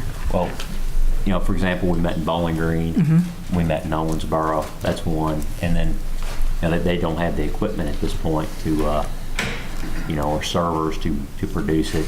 You know, well, we had something like a cable 10 situation where we were producing DVDs of the meeting. Mm-hmm. You know, where people would then request the DVD from KYMEA. Or would we put it on, would KYMEA have a YouTube channel like we have? What, you know, that's, you know, those are the questions that they're going to address. Would any of those locations have municipal city meeting rooms that are equipped with video conferencing? I don't think Bowling Green has a built-in system like this to videotape meetings with. That's the issue. They don't have the, you know, the videotaping equipment. So they're gonna, you know, purchase, you know, the KYMEA board would have to consider, you know, what types of equipment do we want to buy, where do we want to host the meetings, what format. Well, if they hosted the meetings here, we have the equipment. It's true. I think they, the feeling I got, I think it's completely open to it. I don't think there's any reason that they couldn't be in the future, but I think we've made our requests and continue to ask them that that's something that Frankfort would like to see, and hopefully that they would go along with that. I guess I'm a little confused because they used to have video equipment that they brought in to do the online meetings. Why wouldn't they still just be able to use that same video camera and just keep that recording and post it? I guess it doesn't seem like you'd have to go with the first-class solution. You Sure. just put a video camera on a tripod and turn it on. Right. I can speak to the equipment they had. The equipment they had was basically a microphone and a small webcam that they had. The audio quality over that was not very good at all. They had, usually what they did when if they had people call in or whatever, they couldn't really hear over that audio very well because it was at one end of the table and it was much longer than this. Mm-hmm. So usually the folks that would physically call in as well on a phone in the middle of the table. So as far as the microphone part, I don't think they had a solution that solved that. They had a small webcam that they were doing their video part of it with. Huh. Okay. I mean, I guess I would ask that we reach back out to them again and ask them, you know, get hold of an inexpensive video camera and at least start at that point. Right. I mean, you can buy off-the-shelf solutions that'll stream them right to YouTube at the time and remove any of that post-production effort. So that seems like at least a reasonable interim solution. Yes. Okay. We need a motion on that, or we're just good to lay that on? We can take it back to the next meeting Okay. and we'll reiterate our Continue request. to. Thanks. So we'll continue. Okay. And the next item, the true number 10, direct staff to select candidates for board consideration to fill Mr. Bannister's vacant seat on the FPB, as the FPB representative to the KYMEA board. And I guess I know when Vent changed from being our representative that we formally selected Herbie to be our representative. And does the staff have recommendations of who they would like to see? Yes. I'll just go ahead and refer to anyone that's watching or wants to know more about this. On page 140 of our board packet, Article 3 of the organization of the agency for KYMEA talks about board of directors and talks about a director and an alternate director with the, let's see how it words exactly. They would be a member of the governing body. It would be the director or alternate director must be a member of the governing body or a senior management employee of the member or the member's electrical utility system. I talked out loud with other staff members and asked, does anybody have anything or would really like to volunteer? I would like to say that I'd be willing to volunteer. No one stood out and said that they would like to. Most of the directors are the general managers of the organization. And the alternate, I'm not sure about that, but that's usually the setup. So I would be willing to serve. I think I would be completely capable, especially have a very good financial background with this. And then, of course, acting as your interim, I'd be willing to do that. And we have, Hans has been, at least as in our staff attorney mode, been at most of the meetings since the formation of KYMEA, and of course has served as the alternate for several months now. So that's where we're kind of the suggestion from staff. Okay. Well, then I would move that we, officially appoint David Denton as our representative and Hans to remain on as our alternate. Okay. Do we have I'll second that. Okay, we have a second. Further discussion? Superb candidate. Okay, thank you. Are we ready to vote? All in favor of David Denton being our representative to KYMEA? Vote. Aye. Aye. Okay, the motion passes. Thank you. Thank you, David. Okay, I think it's good we had a discussion to cover the options and make you official. Thank you. Thanks. What was the, I think there, maybe clarify that David is the primary representative and I'm the alternate. Yes. I couldn't catch, I was coughing too loud. Oh. Department, I'm sorry. Right. Yeah, Sorry to I had that interrupt. cough last meeting, so. Sorry about that. Okay, thank you. Number 12, number 11. I have two different listings here. Consider resolution to support the efforts of FPB to continue to offer inexpensive, consistent quality electrical power. It has down that I will discuss. We talked about this a little bit in our work session, and I made the proposal that's on here. And since then, we've had a proposal from Dawn and also another one from myself. Dawn, would you like to talk about? Yeah, I put this together in resolution form. The title being Resolution of the Frankfort Plant Board showing support of and commitment to the Kentucky Municipal Energy Association. And I thought it was a great idea, Chairperson Rosen. I just felt that the statement that you had put forth as a starting statement was not strong enough because it doesn't really say that we're committed to remaining in the KYMEA and are not looking to leave. And so that's why do you all want me to read my statement or? I think you all read it. Okay. I just believe if we're going to pass a resolution, that it needs to clearly state that we have no intention of leaving the KYMEA, but if at some point we did decide to leave, then we would use the notice mechanism provided in the organizational structure of the KYMEA. So I just feel like a resolution without being specific really is a resolution that doesn't say anything. Okay. Mine was just meant as a starting point, so I think you've made some constructive points.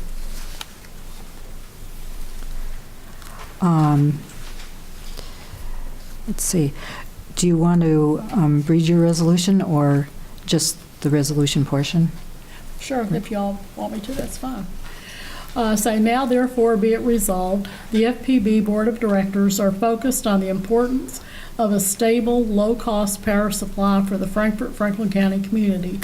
We are especially aware of the role energy plays as a critical element for our business and industrial customers and for how important low rates and dependable service are for our residential customers also. With these concerns in mind, the board is committed to complying with our contractual obligations to the KYMEA, including the All Requirements contract. The FPB board has no intention of leaving the KYMEA, but if for some reason in the future the FPB wanted to leave the KYMEA, we will use the notice to terminate mechanism provided in the organizational structure of KYMEA. Okay. Motion. I think we're just still talking. Yeah, I don't think we're at a motion yet. We're discussing what the motion could be, I believe. Is that legal? You have a resolution on the floor, so you can discuss it as you see fit, and then there would be a motion to approve it or not. Okay. I have some concerns about the way it's written because I think to bring up even the idea that we could leave following the correct procedure maybe weakens the resolution.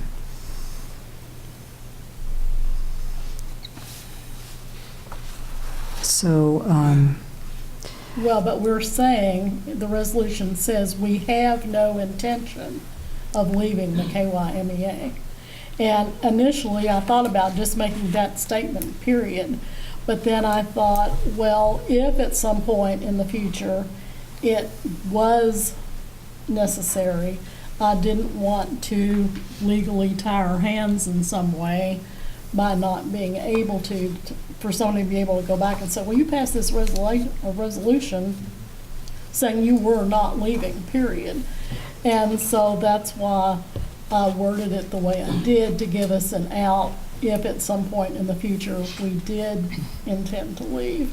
But the structure of KYMEA gives us that, it's in there. mm-hmm. So I just feel that we need to state that we're not intending on leaving unless that's not true. Well, I guess that's what we're discussing now, but what we do want to get the point across is that we are part of the KYMEA and we want to do what we can with it.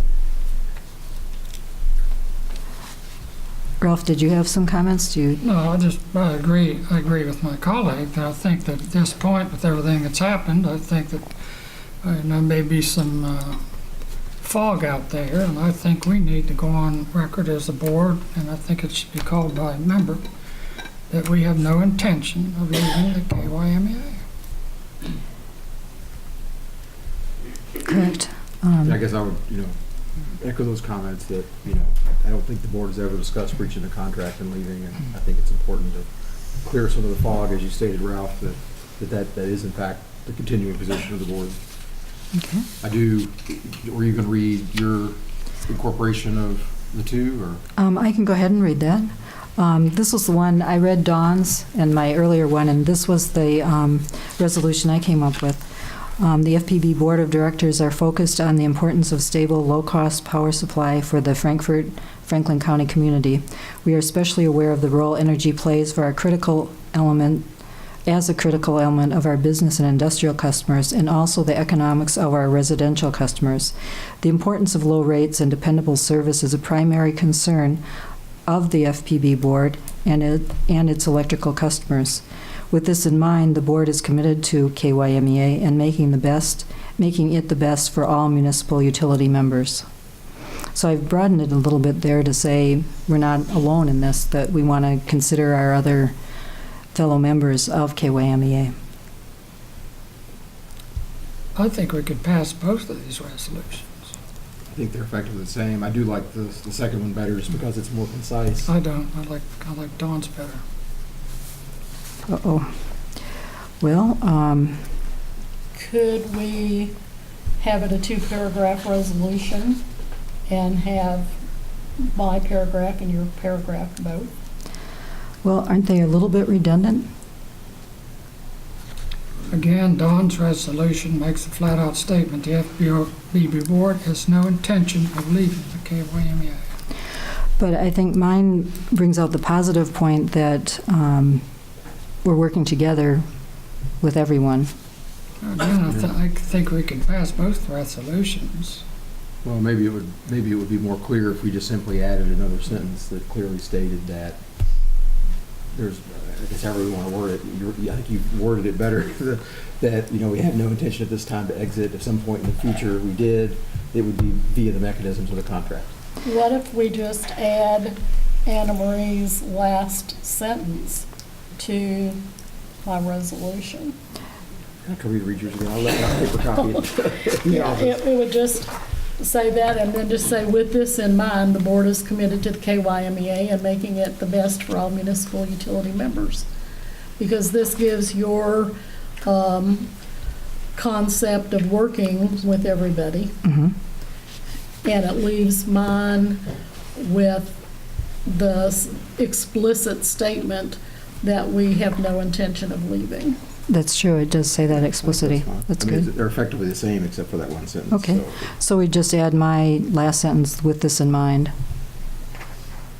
So maybe I'll read it into the record so we have the whole thing. Oh, I think Kathy Jennings would like that. The FPB Board of Directors are focused on the importance of stable, low-cost power supply for the Frankfort, Franklin County community. We are especially aware of the role energy plays as a critical element for our business and industrial customers, and for how important low rates and dependable service are for our residential customers also. With these concerns in mind, the board is committed to complying with our contractual obligations to the KYMEA, including the all requirements contract. The FPB has no intention of leaving KYMEA, but if for some reason in the future FPB wanted to leave KYMEA, we would use I guess I would change that a little bit. We would use the mechanisms defined inside the structure of the KYMEA contracts. With this in mind, the board is committed to KYMEA and making it the best for all municipal utility members. Sounds good. Is that good? Okay, good. I would suggest you incorporate that one change and read it one more time so we're Oh, okay. 100% clear as to what we're voting on. Okay, thank you. Thank you, James.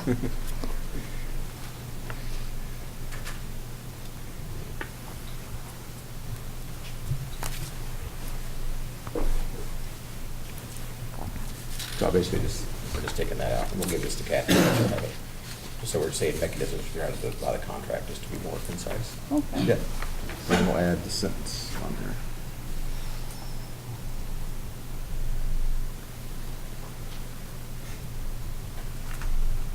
Assume I can do this one again. Yeah, that's fine. Would you read the one sentence again, make Sure. sure I've got the whole thing in the middle of the first paragraph? It's the very last sentence. The No, FPB. wait, I'm Well, looking sure. at hers. With these concerns in mind, the board is committed to complying with our contractual obligations to the KYMEA, including the all requirements contract. That's right, and then the last sentence is all that changed. The FPB Board of Directors has no intention of leaving KYMEA. Yeah, okay, but move it's- that, yeah, okay. yeah, yeah. It's just to be, yeah, So just clarity. I'll move that we adopt that resolution. Do we have a Okay. second? That's second. Wait, we're supposed to, oh, okay, we have a second. Do we have any more discussion? You want to read it the one more time? Director, I'm Well, writing down- James did ask for that. If everybody's clear on what the resolution is, it's okay. If not, we should read it again. Would you mind just for our minutes, that we do that one more time? Sure. That'd be great, thank you. Yep. The FPB Board of Directors are focused on the importance of a stable, low-cost power supply for the Frankfort, Franklin County community. We are especially aware of the role energy plays as a critical element for our business and industrial customers, and for how important low rates and dependable service are for our residential customers also. With these concerns in mind, the board is committed to complying with our contractual obligations to the KYMEA, including the all requirements contract. The FPB board has no intention of leaving KYMEA, but if for some reason in the future FPB wanted to leave KYMEA, it would do so by the mechanisms provided for in the contractual structure of KYMEA. With this in mind, the board is committed to KYMEA and making it the best for all municipal utility members. Does that work? Yeah. Okay, so we have a motion for our resolution. All in favor? Yeah, we've had some discussion. Oh, I'd like to request, Madam Chairman, that this be called by member. okay, Vote yes as to adopt this resolution, vote no as to not adopt. okay, I'll do that. Ralph Ludwig, your vote? Or, oh, I'm I'm see, sorry, Kathy, yes. I don't know what order you do. Let Ms. Jennings do it if that's okay. Good. And Mr. Ludwig, Yes. Member Hale, Yes. Member Baldwin, Yes. Member Rosen. Yes. Okay. Good, thank you for your contributions, Don. I think You're welcome. looks good. Okay. Item 12. Begin the process for selecting the general manager by defining the job description, reviewing search firm options, and considering employment listing websites. Myself to discuss. I've been thinking about this. I read some of the things from Diane of how things were done in previous times. And one idea I thought of was to form a committee to do the rudimentary work. And I would like to invite Ralph Ludwig to be my committee member, and that myself and Ralph would work on the initial steps to define a job description and look into search firm options and hold a committee meeting sometime halfway between now and their next board meeting. Yeah, I'm going to have to decline to do that for reasons I don't want to go into. Okay, that's fine. Thank you for considering it. My second option that I thought of if that didn't work out was to ask Dawn Hale and Walt Baldwin to be a committee to make these initial steps to research and have a committee meeting sometime between now and the next meeting, maybe kind of halfway in between, to present your findings and have it as a real committee meeting to offer the opportunity for the public to know what we're doing and thinking. That's fine with me. Okay. So I move that Walt and Don Hill form a committee to start the GM process. Any further discussion? Is there a second? Second. Oh, I'm sorry. So we have a second, and we have a motion. Any further discussion? Okay. I'll go ahead and ask if people are ready to vote on that. Vote in favor? Aye. Okay, that motion has passed. Thank you. Thank you for serving on that. Our next item is discuss the addition of the Board of Education allocation and future, of the Board Education allocation in future FPB budgets. David, I'm not clear. Do we need to make this an action item at this point, or? I think what we can do, I think there are funds available in the Human Resources Continuing Education budget this year that I don't think we'll fully spend. It's related to the tuition reimbursement. I think I was going to throw this out as allocating $3,000 from that HR budget to the Board of Directors for this year alone. I know I'd sent the board American Public Power Association Board Governance webinar that's about $1,300. Ms. Hale expressed interest in doing that, so there would be funds available to go through things like that. I think it's great for the board to be able to have trainings to better do what you need to do in governing the plant board, and so if the board would be willing to, we can just reallocate for this year and then have that as just a budget item going forward. Okay. And then in December, would we talk about the coming months, or how would we deal with stuff past January 1st? This would be the rest of the fiscal year, so we would just talk about it through the next budget session for the year beginning July 1, 2018. So this is $3,000 for the next 7 months of the fiscal year. Okay.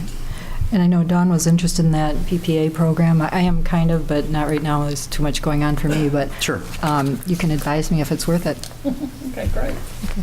So should we go ahead and make a motion, or we have it covered with just the allocation of the budget? I think we need someone from the board. I would move that we redistribute 3,000 funds as per David Denton for board training. Okay.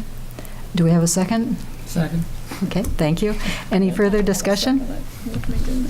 No, I appreciate the opportunity to be able to do it. I looked at the online that David sent, and it looks really good, and I think it's a great opportunity to learn. So I appreciate being able to do it. Okay, good. So all in favor? Aye. Okay. That passed, of course. General manager comments. I don't have any. You I wish don't? everyone a great Thanksgiving and hope you all have a good time with your family. Okay, thank you. You don't want to tell us more about deadlines, or? I could talk for a long time, but I know everybody's got better Okay. things. Well, we are trying to keep those in mind, but thank you. Let's see, new and old business. I know we have a couple of items there. And one was asked about in the general or customer comments, which is going ahead with the $5 credit to offer to an incentive to customers to switch over to paperless billing. I know we had our open hearing at the October meeting. We've talked about it before that. Is there any further discussion? Ralph, you look like you're ready to convert to paperless. Yeah. Are you? No, I think it's a good idea. Well, my husband, that $5, it's a hamburger, I guess, for my husband. He's interested. There were a few items that were mentioned, the Executive Digest section, as far as who was eligible, had kind of discussed making the eligibility date set at the date we first brought up this item so that people, well, just to have a date that would be effective for anyone that was not a electronic customer. Prior to as September? of the September regular board meeting, which I'm drawing a thing on here. There are a few items that just thought up as far as the administration of this type of item. One of them was about, it's potential that some could go off electronic billing from the time we started talking about it and come back on. That's just trying to be just good fiduciary thoughts there on keeping that straight. That the one-time credit would be on a per customer basis, that it would not be per account. We have a lot of customers that have different accounts. So this would be $5 per customer. That we would have sign up through a portal to request the paperless billing in order to receive the credit. This would be, they have to go out and seek this out. The credit would be applied on a per customer, as we talked about earlier, and then that we would monitor the progress of the promotion and look to extend or terminate the program based on success. I think we had around 8 months. We think that it's around 60 cents to produce a paper bill and mail it. So, break even's around 8 months. Thought about letting it go for a little while and see if, we had a huge push to the portal when we introduced free e-check payment on the portal. A lot of people use that, appreciate it. It's free to them. And we'll just look to see where numbers go if the board were to approve this and see if it's, if it had the intended effect of encouraging people to go paperless. And for every customer that goes to a electronic bill, that's 60 cents per month we don't have to spend in our $250,000 paper billing budget for the year. And I know we talked a little bit briefly about when new customers come in to encourage them to go to the portal or possibly, I'm not portal, but to paperless. Possibly we could word it in such a way that it's, we offer paperless billing, and if you want the other, you have to tell us. Kind of reverse the option. And maybe, Walt, you had some ideas on that too. How to approach new customers when they come to encourage them to get to paperless billing, to consider that as their first option. Right, I just think that's, I think we've discussed that, when they come in and they sign up, that should be, where we're trying to head everybody. Absolutely. Yeah. I think so as well. Yeah. We also talked about when a customer comes in, new to the community or just new to FPB service, having them get set up on the portal before they leave the office. I think that would be the chances of them using it, understanding what it can do for them, and encouraging them to use that going forward. We're just, I can't help but think it would increase the usage if that were to happen. And so I think we would like to move towards using modern technology to reduce our costs. Do we have a facility in the customer service area where folks could sign up for the portal? Right outside? We thought about using some tablets to be able to just pass across the desk and have people get signed in. There is a process that's very clear if you go onto our portal that allows, there's a token on your paper bill that you use to get you started. It's very quick. Those are some of the things we've thought about. So I guess if the board approves it, we can give us some administrative ability to make it happen in what we think is a reasonable way. I know you talked about maybe some advertisement or some way of promoting it on Cable 10. We have commercials currently going about paperless billing. Okay. We do advertise promotions in different medium for all FPB products, so I'm sure that would be in the mix with all of our current advertising. I suppose you could put it on the paper bills too as just a one-line thing near the dollar amount to say you can get a $5 rebate, something along that. Yeah, we would love. I just think, we look at, there's not a whole. You look at our budget, I've been here 5 years, prepared 5 budgets. When you look at the things facing the plant board, the Kentucky retirement system is a good example. We're going from almost a 19% employer contribution rate for FPB to 29% on July 1. That's $1.1 million to the plant board. And I have to admit, there's really nowhere that we have $1.1 million laying around in operations that we can cut. You can't balance it through employee benefits. You can't bulge it through wages. The only place you could go is really capital spending, and we all know that if you were to start tapering capital spending, eventually you're going to pay it back at some point. So things like this, trying to find a way to reduce $250,000 a year, the initial thought was to ask people, if you want paperless, you can pay if you want paper bill, you can pay a 60-cent fee. Mm-hmm. I know the board in the past, we didn't want to go that direction, so we're trying a positive reinforcement type promotion and here. We should emphasize that too, because our one speaker, Kathy, on that, got the impression somehow that it would be not just a $5 discount, but that you'd be paying something extra. And so we should emphasize that this is a one-time $5 credit per customer, and to increase our paperless program. Yes, if you like, we are not forcing everyone to paperless. This would be, Right. you keep paper unless you opt to go to paperless. Correct. So we're making that clear. So do we have a motion to approve the paperless? I guess with all that, I would move that we adopt the changes to the paperless billing system as detailed by Mr. Denton. Yes. Do we have a second? I'll second it. Okay, any discussion? Okay. All in favor? Aye. Aye. Thank you. Passed. Okay, thank you, David. Thank you. So we can see if the plant board can get a Christmas present.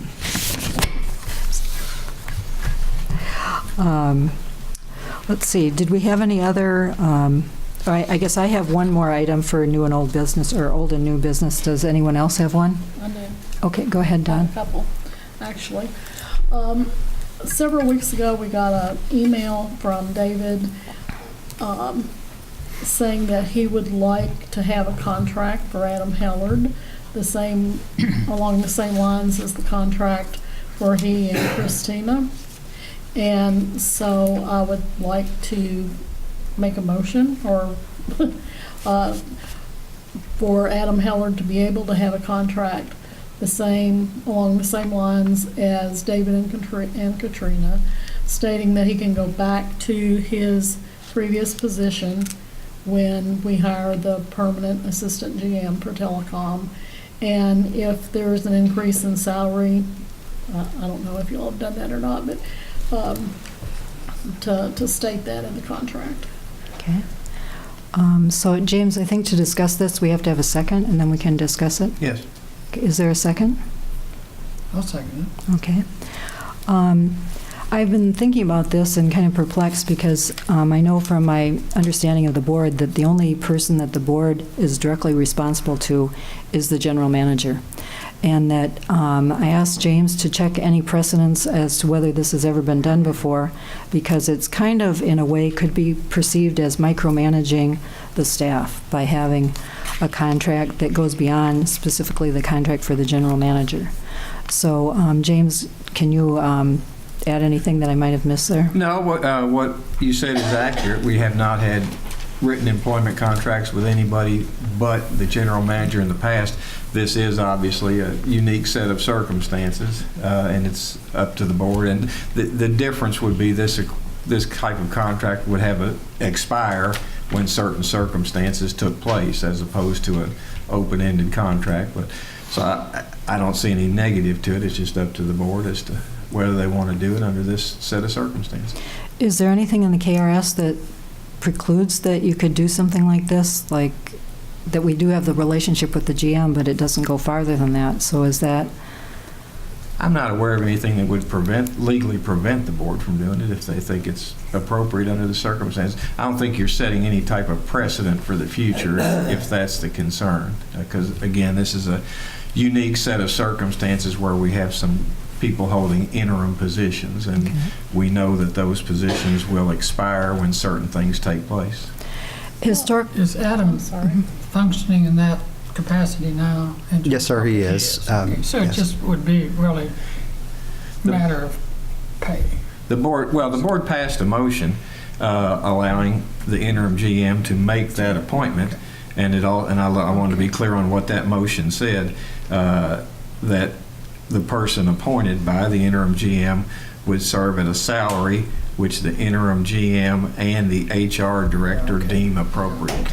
So that's been done. The issue now would be whether or not it's formalized with a contract of employment. Unlike you, I don't know if we need it. I'm not taking a position one way or the other, just that I don't see a problem, anything legally that says you couldn't do it. I don't see anything where you would create any precedent that would cause a problem in the future. It's clear, I don't know if it's going to change anything either. It's clear as to what's going to happen, and the interim GM has made the appointment, which the board authorized him to make. So I guess what I'm hearing is we're good the way we are. So. I guess what's the difference in giving Adam the contract and Katrina getting the contract? Well, if I was more with it, I would have thought of that at the time, but I believe we've already processed the Katrina and David Denton contracts, so that is the difference. I am concerned about other areas where we have supervisors missing that would ask for this, and I don't see any reason why, since we passed the motion earlier that said that David would select someone to fill that position until it no longer needs to be filled, that is a standard working model within the organization. But in the contract with David and Katrina, it specifies that they can move back to that position.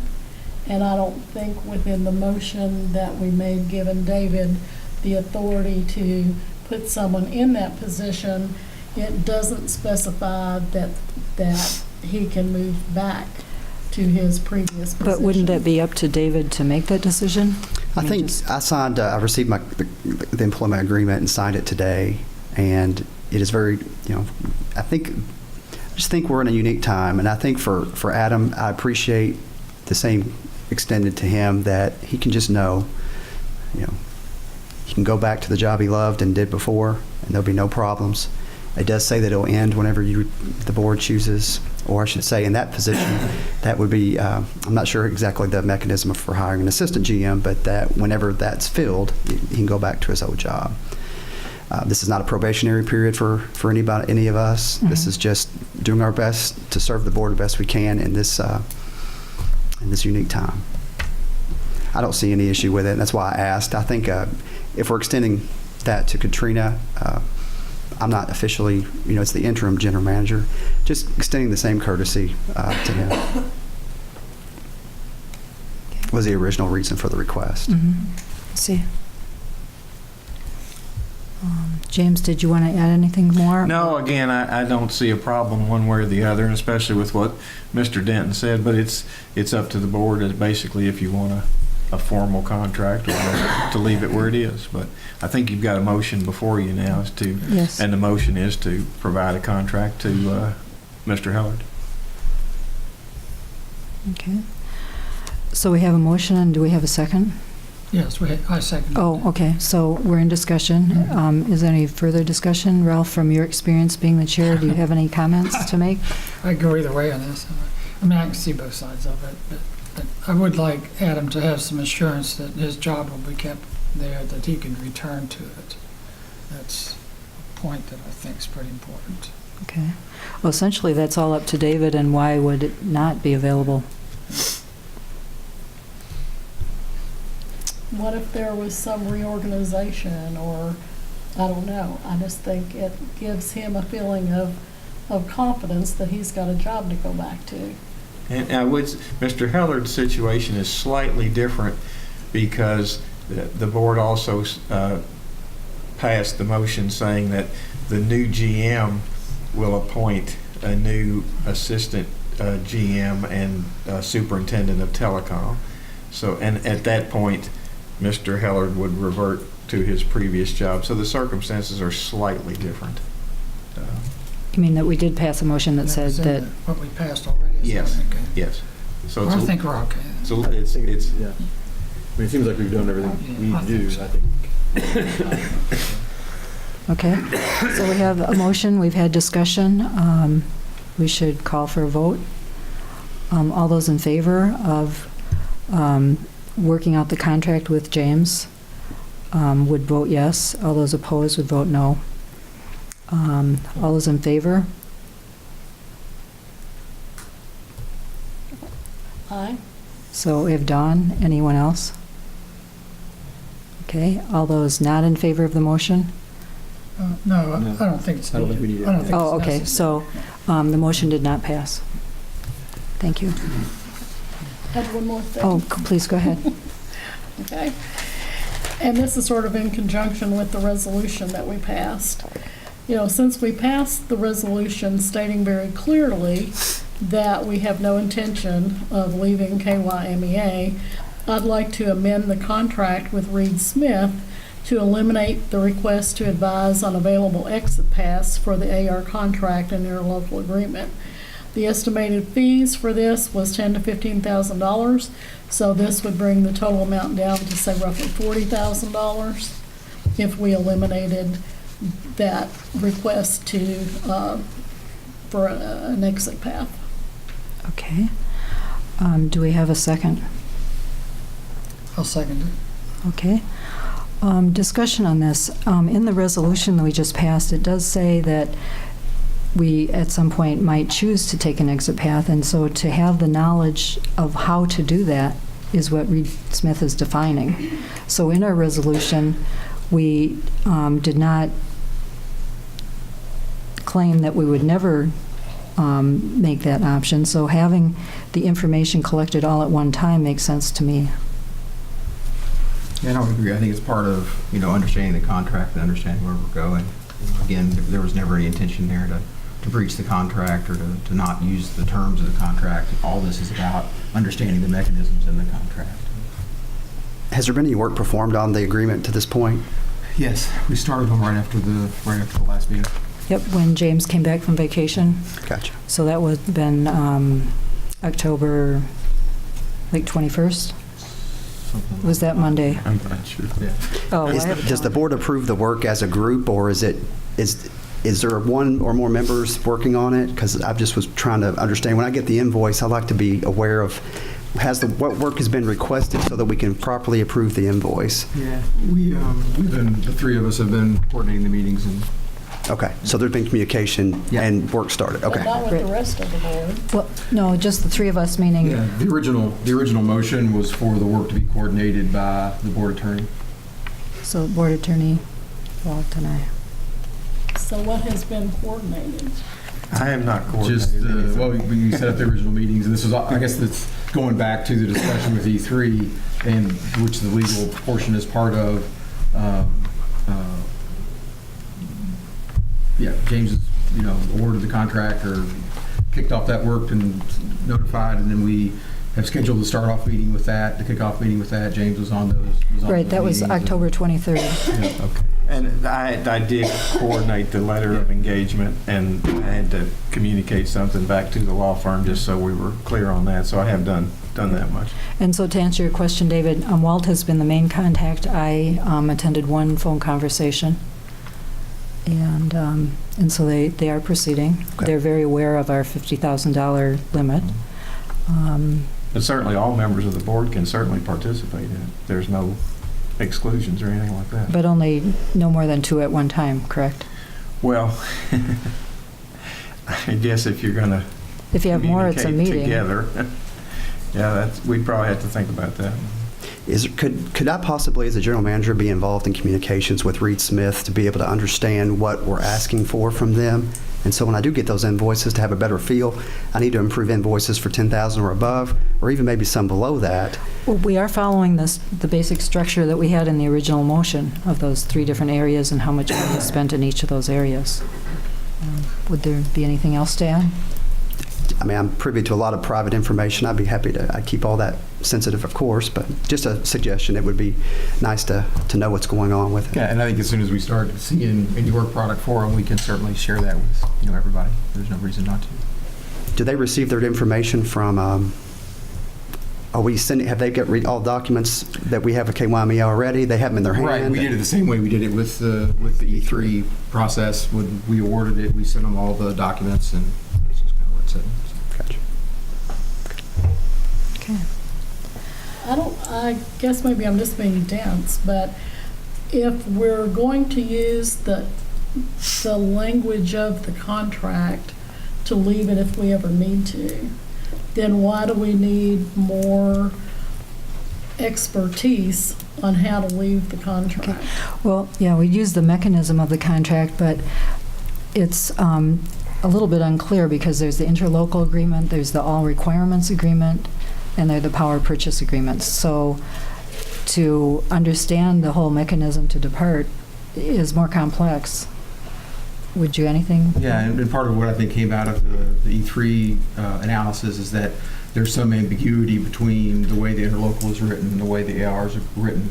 And that's part of what we want to get cleared up so that those things are in sync and everybody agrees that that's what the language in the contract says. I think we're sending mixed messages. Well, I think what we said in the October 17th meeting and this meeting is that we're gathering information, we're finding out how things work.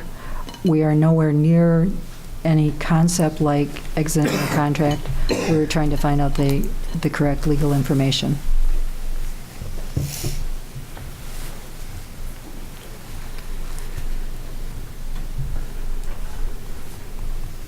So if there's no more discussion, we have a motion and a second. The motion would be to remove the language from the Reed Smith contract concerning exit pass. So a vote yes would be to say we should remove that, and a vote no would be that we don't remove it. I think Kathy Jennings should call it by member. Please do that, Kathy. Okay, Member Ludwig? Yes. Member Hale? Yes. Member Waldman? No. Member Rosen? No. So since we have a tie, does that mean things stay as they are? Motion fails. Motion fails. So did you have anything else, Don? That'll do it. Okay. I have one. I handed out paper copies to David and to the members and to James concerning a proposed motion to request information from KYMEA. And I'll go ahead and read that motion. FPB industrial customers are required to file production planning reports in a projected 18-month reporting schedule. It is therefore imperative that the most accurate indications of power costs possible be available so that these critical industrial customers can meet the reporting schedules required by their parent companies. KYMEA is requested to supply rates and rate calculation formulas to the Frankfort Plant Board by December 8th of 2017 for power beginning May 1st, 2019. And there's also a point concerning that date. If this date is difficult, given the time frame, please supply a date that we can expect to see this rate information. And a little bit of background that I wrote here. FPB industrial customers purchase large amounts of power. They constantly monitor all costs and need projected data to comply with reporting guidelines. Even imperfect or qualified statements would be better than no information. Waiting until the first quarter of 2018 is not an option for them. And this is something I've been thinking about, attending various meetings sponsored by the city and KCDC, and comments talking to people after meetings, that this is a true concern for these industrial customers, which they point out purchase large amounts of electricity from us and support our electrical distribution, our finances. So this would be a request to KYMEA for this information. And I know that KYMEA has mentioned that they could supply this in first quarter of next year, but that could be as late as March 31st. And these industrial customers are very unhappy, nervous, concerned about that situation of not having the information. Second. Any discussion? Well, I need to hear from staff how practical this is, what position this puts KYMEA in to be able to respond on this timetable. I've attended 2 meetings with KYMEA. One was last month and one was this month. So I've not had much more information than what was presented publicly to us, all of our customers, and any stakeholders here. I do know that 2018 was always discussed as the time period that they would give us rates. I know we've had October was a discussion of including, natural gas portion of portfolio, and also looking at doing more than we ever could with Kentucky Utilities and controlling more of our portfolio and including renewables into that portfolio. That's actively being negotiated. So I think they've been very clear that it would be in 18, and then they've even clarified to be the first quarter. So I think we're putting like a condition out there that's already been discussed would be an issue. So I think we're sitting here at November 21st. I think it might be an unrealistic expectation or request. What would we tell our industrial customers who, as I understand it, some of them believe that we do have those rates, we just aren't sharing? I think what we do is today, walk away a little with more clarity that they've been given. As was discussed earlier, the E3 report mentions $8.5 million estimated savings in the first year. That we think, staff, we've used the $7 to $9 million estimate that we have going forward. But their interest is rates. I discussed at I understand that. The rates that are set today, what we're discussing and considering, we will receive a rate change information from Kentucky Utilities on May 1st of 2018. We don't have if the rates were to go up significantly, we are not able to absorb that increase. So we would, as we have done for numerous years looking back, ask the board for a rate increase for Kentucky Utilities. There's nothing changed or different than what has happened in recent years. After that time, when we hit 2019, based on what we think can happen, there's a good chance that whatever rate changes may or may not be approved by the board that would be effective July 1, 2018, that those rates could very possibly stay constant for a few years. These are estimates, because as we will see that wholesale power rate decrease in May of 2019, rates will be set to recoup all of our operating cost, debt service, infrastructure reinvestment that we need for the fiscal year of 2018-19. So if we have a decrease in cost of $7 to $8 million in power, there is reasonableness to believe that we would be able to hold rates fairly constant for a while before we would need to do anything and even consider a rate increase, much less at some point, looking forward, we're going to have such a cash reserve if things go the way we think they'll go, that we will have customers showing up saying, why aren't you giving it back? And that we would, to the board, ask for rate decreases to our customers for electric usage. I think that is a plan that we feel good about standing behind, and that our utility customers can understand what the next 2 years look like. I still think it's a good idea to pass the motion, or supportive of it anyway, mainly because it doesn't really, we do ask for that December 17th or December 8th date, but then we just ask them to give us a reasonable date if they can. And at least that would give us something a little more firm than first quarter 2018. We'd have a date to have that expectation. At least we can set some confidence of when that data is going to be available to the utility customers. Does that time period make sense as far as, you've had most of you, except for Ms. Hale, have been on the board and gone through a KU rate increase. Don't know if that'll happen, but we'll know May 1st. We'll get the information, process it, and throw it back, information to the board to make a decision. It's very possible if we have the rate decreases we think will happen with wholesale power, beginning with KYMEA, that we would not need to raise rates again outside of the request that we will make for July 1, 2018. Well, I think those industrial customers would say, oh, that sounds good, but I still don't have numbers that I can put on my projection reports. Sure. And what can I get that's concrete? Sure. But I think the one thing to keep in mind is, even if KYMEA gives you a rate sheet tomorrow, it doesn't change the industrial customer's rate in any way, because we're talking about wholesale versus retail. The board would have to make some type of rate change of its own retail rates before that would affect the industrial customers. I think asking KYMEA to give you rates when they're negotiating two pieces of their power supply portfolio is unrealistic. They're not going to be able to do that because they're still trying to fill in the last couple of pieces. You can ask them. I think they clearly told you, the first quarter of 2018. You could try to pin them down to a date then, but there's no way they'll be able to give it to you in December. There's no way. So right now, if these customers said, okay, KU is our supplier, in 18 months, what will our rates be? Do they ask that question, or how do they fill out their forms now? They ask that question all the time, and that was been one of the problems with Kentucky Utilities, is we do not know the rates until practically the first part of May, and we have to do quite a bit of calculations to arrive at those rates, and they have to be passed forward in July 1. So we're not able to give our customers any advance notice except about a month of a rate increase, and that's been one of the problems we've currently had. As David Denton said, if you're going to have $7 or $8 million in savings, you can almost guarantee your customers you're not going to have a rate increase for years.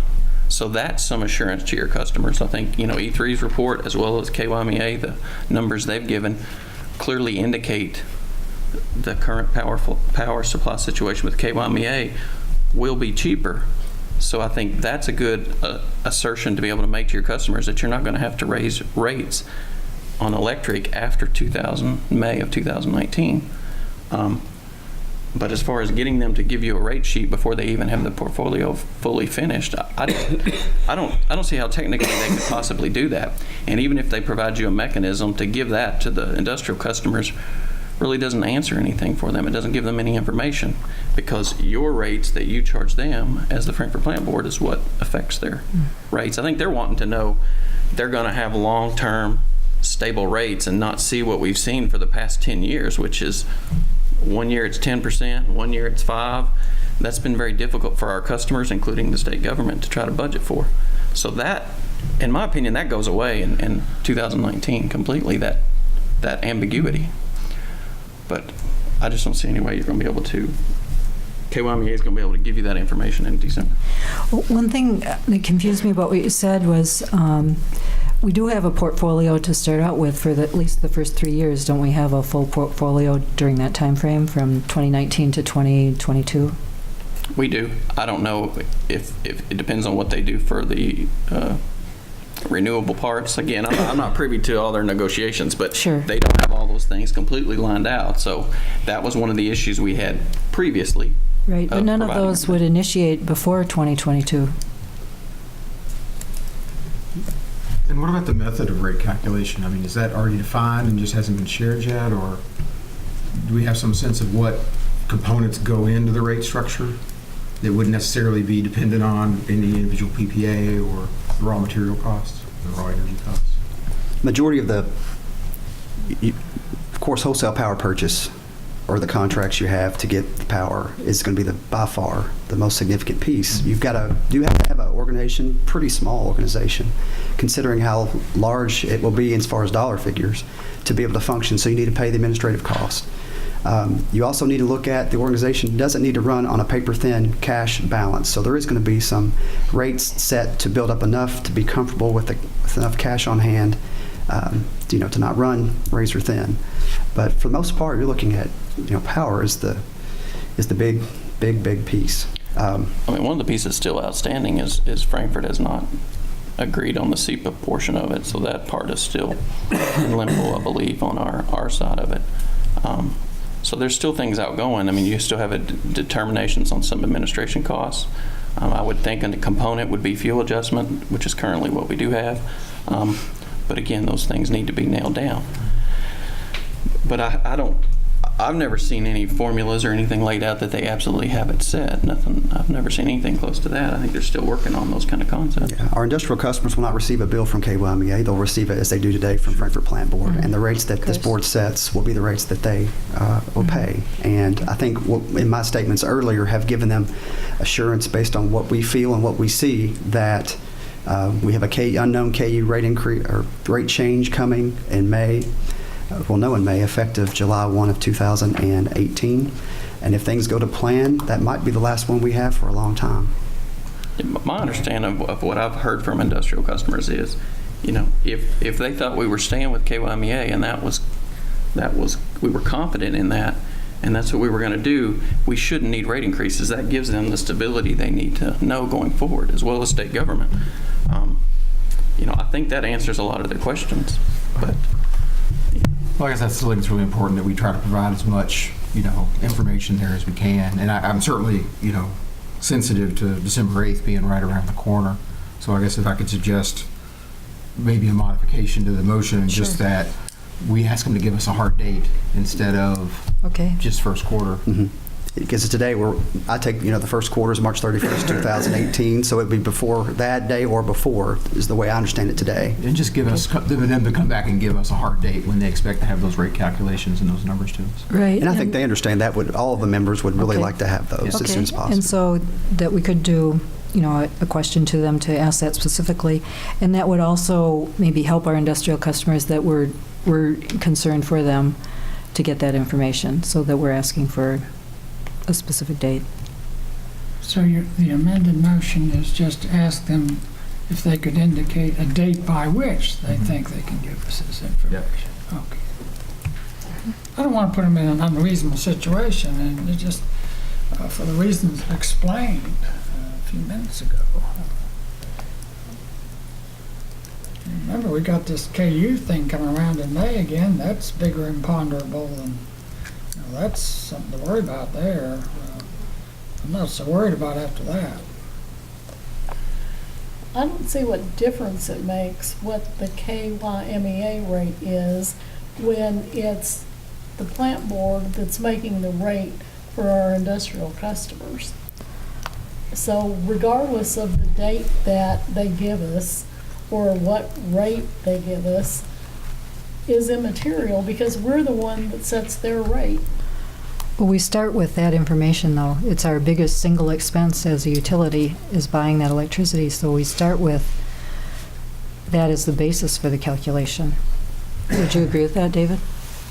We do. I feel enough with the information I have as your finance director, interim general manager. I feel I've not wavered from what I've discussed in public or in private about the future of KYMEA and potential savings to this community. I'm a customer as well, and I look forward to it. I really do. Okay. So, let's see. Based on our discussion, I have a revision to the motion. Is that okay to do, James? Yes. Okay. The revision I have is FPB industrial customers are required to file production planning reports in projected 18-month reporting schedules. It is therefore important that the most accurate indication of power costs possible be available so that these critical industrial customers can meet the reporting schedules required by their parent companies. When can KYMEA supply rates and rate calculation formulas to the Frankfort Plant Board for power beginning May 1st, 2019? Second. Okay. Any further discussion?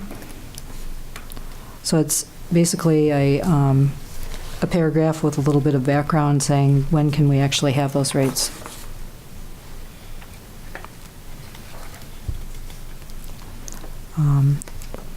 If there's no further discussion, we'll go ahead and vote.